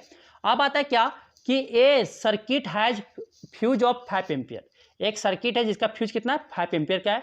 What is the maximum number of 100 watt bulb, ठीक है, 220 bulb that can be safely used in this circuit. कितना अगर हम यूज कर सकते हैं, ठीक है। कितना एम्पियर का, 5 एम्पियर का बल्ब है तो कितना बल्ब हम यूज कर सकते हैं, ठीक। तो हम जानते क्या कि मानो कि 100 वाट का है, P इक्वल टू कितना है 100 वाट एक बल्ब का है। तो एन बल्ब का क्या हो जाएगा, एन बल्ब का पावर क्या हो जाएगा, एन इंटू, मान लेते हैं एन बल्ब है तो एन इंटू क्या हो जाएगा 100 हो जाएगा, इतना वाट हो जाएगा। पावर से सबका कितना है 220 है, पावर 220 है। करंट फ्यूज कितना है, करंट कितना है, आपका वोल्टेज कितना है 220 वोल्ट है, आप सॉरी वोल्टेज कितना है 220 वोल्ट, और आपका करंट कितना है आपका 5 एम्पियर है। तो करंट यहाँ से कितना करंट ड्रॉ हो रहा है देख लो, ठीक है। आपका पावर कितना हो रहा है देख लो, पावर क्या हो जाएगा VI हो जाएगा। तो कितना हो जाएगा power VI 220 into 5 is equal to क्या हो जाएगा, टोटल पावर क्या है N इंटू 100, यही होगा ना। 1 0 से 1 0 कैंसिल, 5 2 10, और आपका N जो आएगा क्या आ जाएगा 11 बल्ब्स। टोटल 11 बल्ब्स को ये सेफली क्या सर्किट में हम यूज कर सकते हैं 5 एम्पियर फ्यूज का। तो यहाँ से आपको समझ में आया होगा, क्योंकि एक बल्ब का पावर कितना दे दिया 100 वाट। मैक्सिमम नंबर पूछा कितना हम जला सकते हैं 5 एम्पियर फ्यूज का। तो 100 बल्ब का 100 वाट, तो एन बल्ब का मान लेते कि बल्ब नहीं पता है तो एन बल्ब मान लेते, तो एन बल्ब का पावर क्या हो जाएगा एन इंटू 100 वाट, ठीक है, एन इंटू 100 वाट। आप बोलता है कि कितना पावर ड्रॉ कर सकता है ए पावर कितना ड्रॉ कर सकता है फ्यूज। तो P इक्वल टू क्या होता है VI, तो VI तो V कितना है 220 वोल्ट, I कितना है 5 ampere, P equal to VI। तो VI क्या हो जाएगा 220 इंटू 5 आपका watt. Total power is equal to हो जाएगा VI, टोटल पावर क्या था N into P, N into 100 is equal to क्या हो जाएगा 220 इंटू 5। और इस बात कैलकुलेशन करोगे तो N इक्वल टू क्या है, नंबर ऑफ बल्ब कितना जाएंगे 11 बल्ब्स। ये समझ में आ गया। अब आता है next question, what precaution should be taken to avoid overloading of domestic electric circuit. कि क्या क्या हम लोग प्रिकॉशन ले सकते हैं ओवरलोडिंग से और डोमेस्टिक सर्किट से बचने में। तो high power rating electrical appliances को should not be switched on at the same time, सभी को एक टाइम में हमको नहीं जलाना है। टू मेनी इलेक्ट्रिकल अप्लायंसेज को एक ही सॉकेट में नहीं जोड़ना है। दो ही था ना कि सभी अप्लायंसेज को एक समय में हमको नहीं चलाना है और एक ही सॉकेट में सारे अप्लायंसेज को भी कनेक्ट नहीं करना, ऑपरेट नहीं करना है। समझ में आ गया ओवरलोडिंग का। Name 2 safety measures commonly used in domestic electric circuit and appliances. क्या है, पहला इलेक्ट्रिक फ्यूज और दूसरा क्या है, मेटल बॉडीज अर्थिंग। दूसरा क्या, इलेक्ट्रिक फ्यूज को यूज करते हुए और दूसरा क्या, अर्थिंग को यूज करते हुए हम इलेक्ट्रिक शॉक से क्या बच सकते हैं। इलेक्ट्रिकल अप्लायंसेज को ये सेफ्टी मेजर ले सकते हैं कि सभी में क्या इलेक्ट्रिक फ्यूज लगा दें और दूसरा में अर्थिंग कर दें, तो इससे हम क्या हो सके कि हम बच सकते हैं। सेफ्टी मेजर है, ठीक है। आप क्या होता है, हैजर्ड्स ऑफ इलेक्ट्रिसिटी और डेंजर ऑफ इलेक्ट्रिसिटी, कि देखो ये पर्सन कैसा, जो अगर इलेक्ट्रिक शॉक के कारण देखो हाथ जल जाता है, ऐसे आपका नुकसान हो सकता है। फिगर जो 47 में दिखा रहा है ऐसे आपका हो सकता है कि if a person happens to touch a live electric wire he gets a severe electric shock in case electric shock can even kill a person. आप सुने होंगे कि इलेक्ट्रिसिटी लगा और ये क्या हुआ, मर गया, तो इवन डेथ भी कर सकता है। Short circuiting due to damage wiring और overloading of the circuit can cause electrical fire in the building. आपका इलेक्ट्रिक शॉर्ट सर्किट से आपका इलेक्ट्रिक फायर घर में लग सकता है। तीसरा, the defects in the household wiring, loose connection, defective switches, sockets and plugs can cause sparking and leads to fire. अगर ये सब डिफेक्ट होने से आपका क्या काउज फायर भी पकड़ सकता है घर में। नेक्स्ट आता है precaution in the use of electricity. क्या क्या प्रिकॉशन करना चाहिए। अगर person accidentally touches A live electric wire, if an electric fire starts in the house the main switch should be turn off. अगर आप घर में पर्सन क्या किया, अगर लाइव वायर को पकड़ लिया या इलेक्ट्रिक फायर स्टार्ट हो गया घर में, तो क्या करो, जो मेन स्विच है आपका घर का उसको क्या करो, स्विच ऑफ कर दो, टर्न ऑफ कर दो। ये आपको फ्री जो फायर है वो बचाने में हेल्प करेगा। दूसरा क्या करो, the person who happens to touch the live electric wire should be provided an insulated support of wood, plastic and rubber. अगर कोई आपका क्या लाइव वायर को पकड़ लिया कोई पर्सन, तो आप क्या करो, डायरेक्टली उसको मत पकड़ो, वुड या प्लास्टिक वगैरह कवर करके अपना उसको फिर आप उसको छुड़ा सकते हैं, बचा सकते। तीसरा आपका है all the electrical appliances like electric iron, cooler, refrigerator should be given earth connection दे देना चाहिए सभी को, क्योंकि इससे रिस्क इलेक्ट्रिक शॉक से हम बच सकते हैं। Even if the earth connection is there, we should avoid touching the metal body of an electrical appliances when it is on. जब इलेक्ट्रिकल अप्लायंसेज है तो उसको हम छूने से बचें, ठीक है। All the switches should be put in the live wire of the AC circuit. AC circuit के लाइव वायर में सारा स्विच को लगाएं, ठीक है। ये नहीं कि न्यूट्रल वायर में लगा देना है, सारा स्विच कहाँ लगाना है, और turn switch is turn off, और जब सोडा आप उसको टर्न ऑफ कर सकते हो। The appliances get disconnected from the live wire, there is no risk of electric shock. और वहाँ पे इलेक्ट्रिक शॉक अगर यूज नहीं कर रहे हो तो उसको स्विच ऑफ कर दो और वो इलेक्ट्रिक शॉक आपका नहीं लगेगा, फिर बच सकते हो। फिर नेक्स्ट है we should never operate switch off electrical appliances with wet hands. कि आपको भींगा हुआ हाथ से क्या इलेक्ट्रिकल अप्लायंसेज को नहीं पकड़ना चाहिए, क्योंकि आपको उससे क्या होगा, करंट लगने का डर लगता है। आपको करंट पकड़ने का क्या लगने का डर रहता है, इसलिए आप भींगा हाथ से, भींगे पैर से आपको इलेक्ट्रिकल अप्लायंसेज को नहीं छूना चाहिए। नेक्स्ट है आपका the fuse should be connected in the live wire of the circuit. जो फ्यूज है हमेशा लाइव वायर, सर्किट के लाइव वायर में होना चाहिए। The fuse wire should B proper rating and material. आपका जो प्रॉपर रेटिंग होना चाहिए कि अगर पता चला कि 5 एम्पियर का है, आपको 6 एम्पियर तक नहीं लगाए, ठीक है, 5 एम्पियर का है तो आपको क्या इतना, अगर 6 एम्पियर का नहीं लगाए तो क्या होगा, वो आपका खराब हो जाएगा। 6 एम्पियर का तो आपको 5 एम्पियर का लगाना होगा। सॉरी हम उल्टा बोल रहे हैं बार बार, ठीक है। तो अगर 6 एम्पियर का अगर रेटिंग है तो आपको 5 एम्पियर की ही लगाना होगा, क्योंकि उससे ज़्यादा करंट जाए तो क्या हो, मेल्ट हो जाए, ठीक, क्योंकि नहीं पता चला फिर अप्लायंसेज को आपको उड़ा दिया। तीसरा क्या है कि the household wiring should be done by using good quality wires having proper thickness and insulation, कि हाउस होल्ड वायरिंग अगर आप कर रहे हो तो गुड क्वालिटी का वायर होना चाहिए, ऐसा वैसा वायर आप मत लगा देना कि जिसका थिकनेस सही ना हो, इंसुलेशन सही ना हो और पता चला घर में आग पकड़ लिया। ठीक है, एडिसिव टेप का, इंसुलेटेड एडिसिव टेप का यूज करें जहाँ पे ज्वाइंट है। ठीक है, we should avoid working on a live wire circuit for repairs, हम लोग को अवॉइड करना चाहिए लाइव वायर सर्किट में अगर for repairs. It is necessary to handle a live circuit, then rubber glove जो आता है, rubber shoes must be put on. अगर लाइव वायर में आप काम कर रहे हो, सर्किट में काम कर रहे हो लाइव वायर का, तो आपको रबर ग्लव्स पहन लेना चाहिए, रबर शूज पहन के काम करना चाहिए और आपको ड्राई वुडन बोर्ड में खड़ा होकर काम करना चाहिए। टेस्टर वगैरह सबको आपको यूज करने से पहले बेकेलैट प्लास्टिक का यूज होना चाहिए उसमें।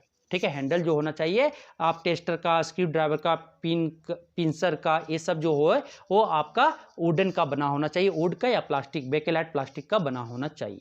ये सब प्रिकॉशन आपको देखना चाहिए। ठीक है, इलेक्ट्रिसिटी में यूज ऑफ इलेक्ट्रिसिटी करते समय।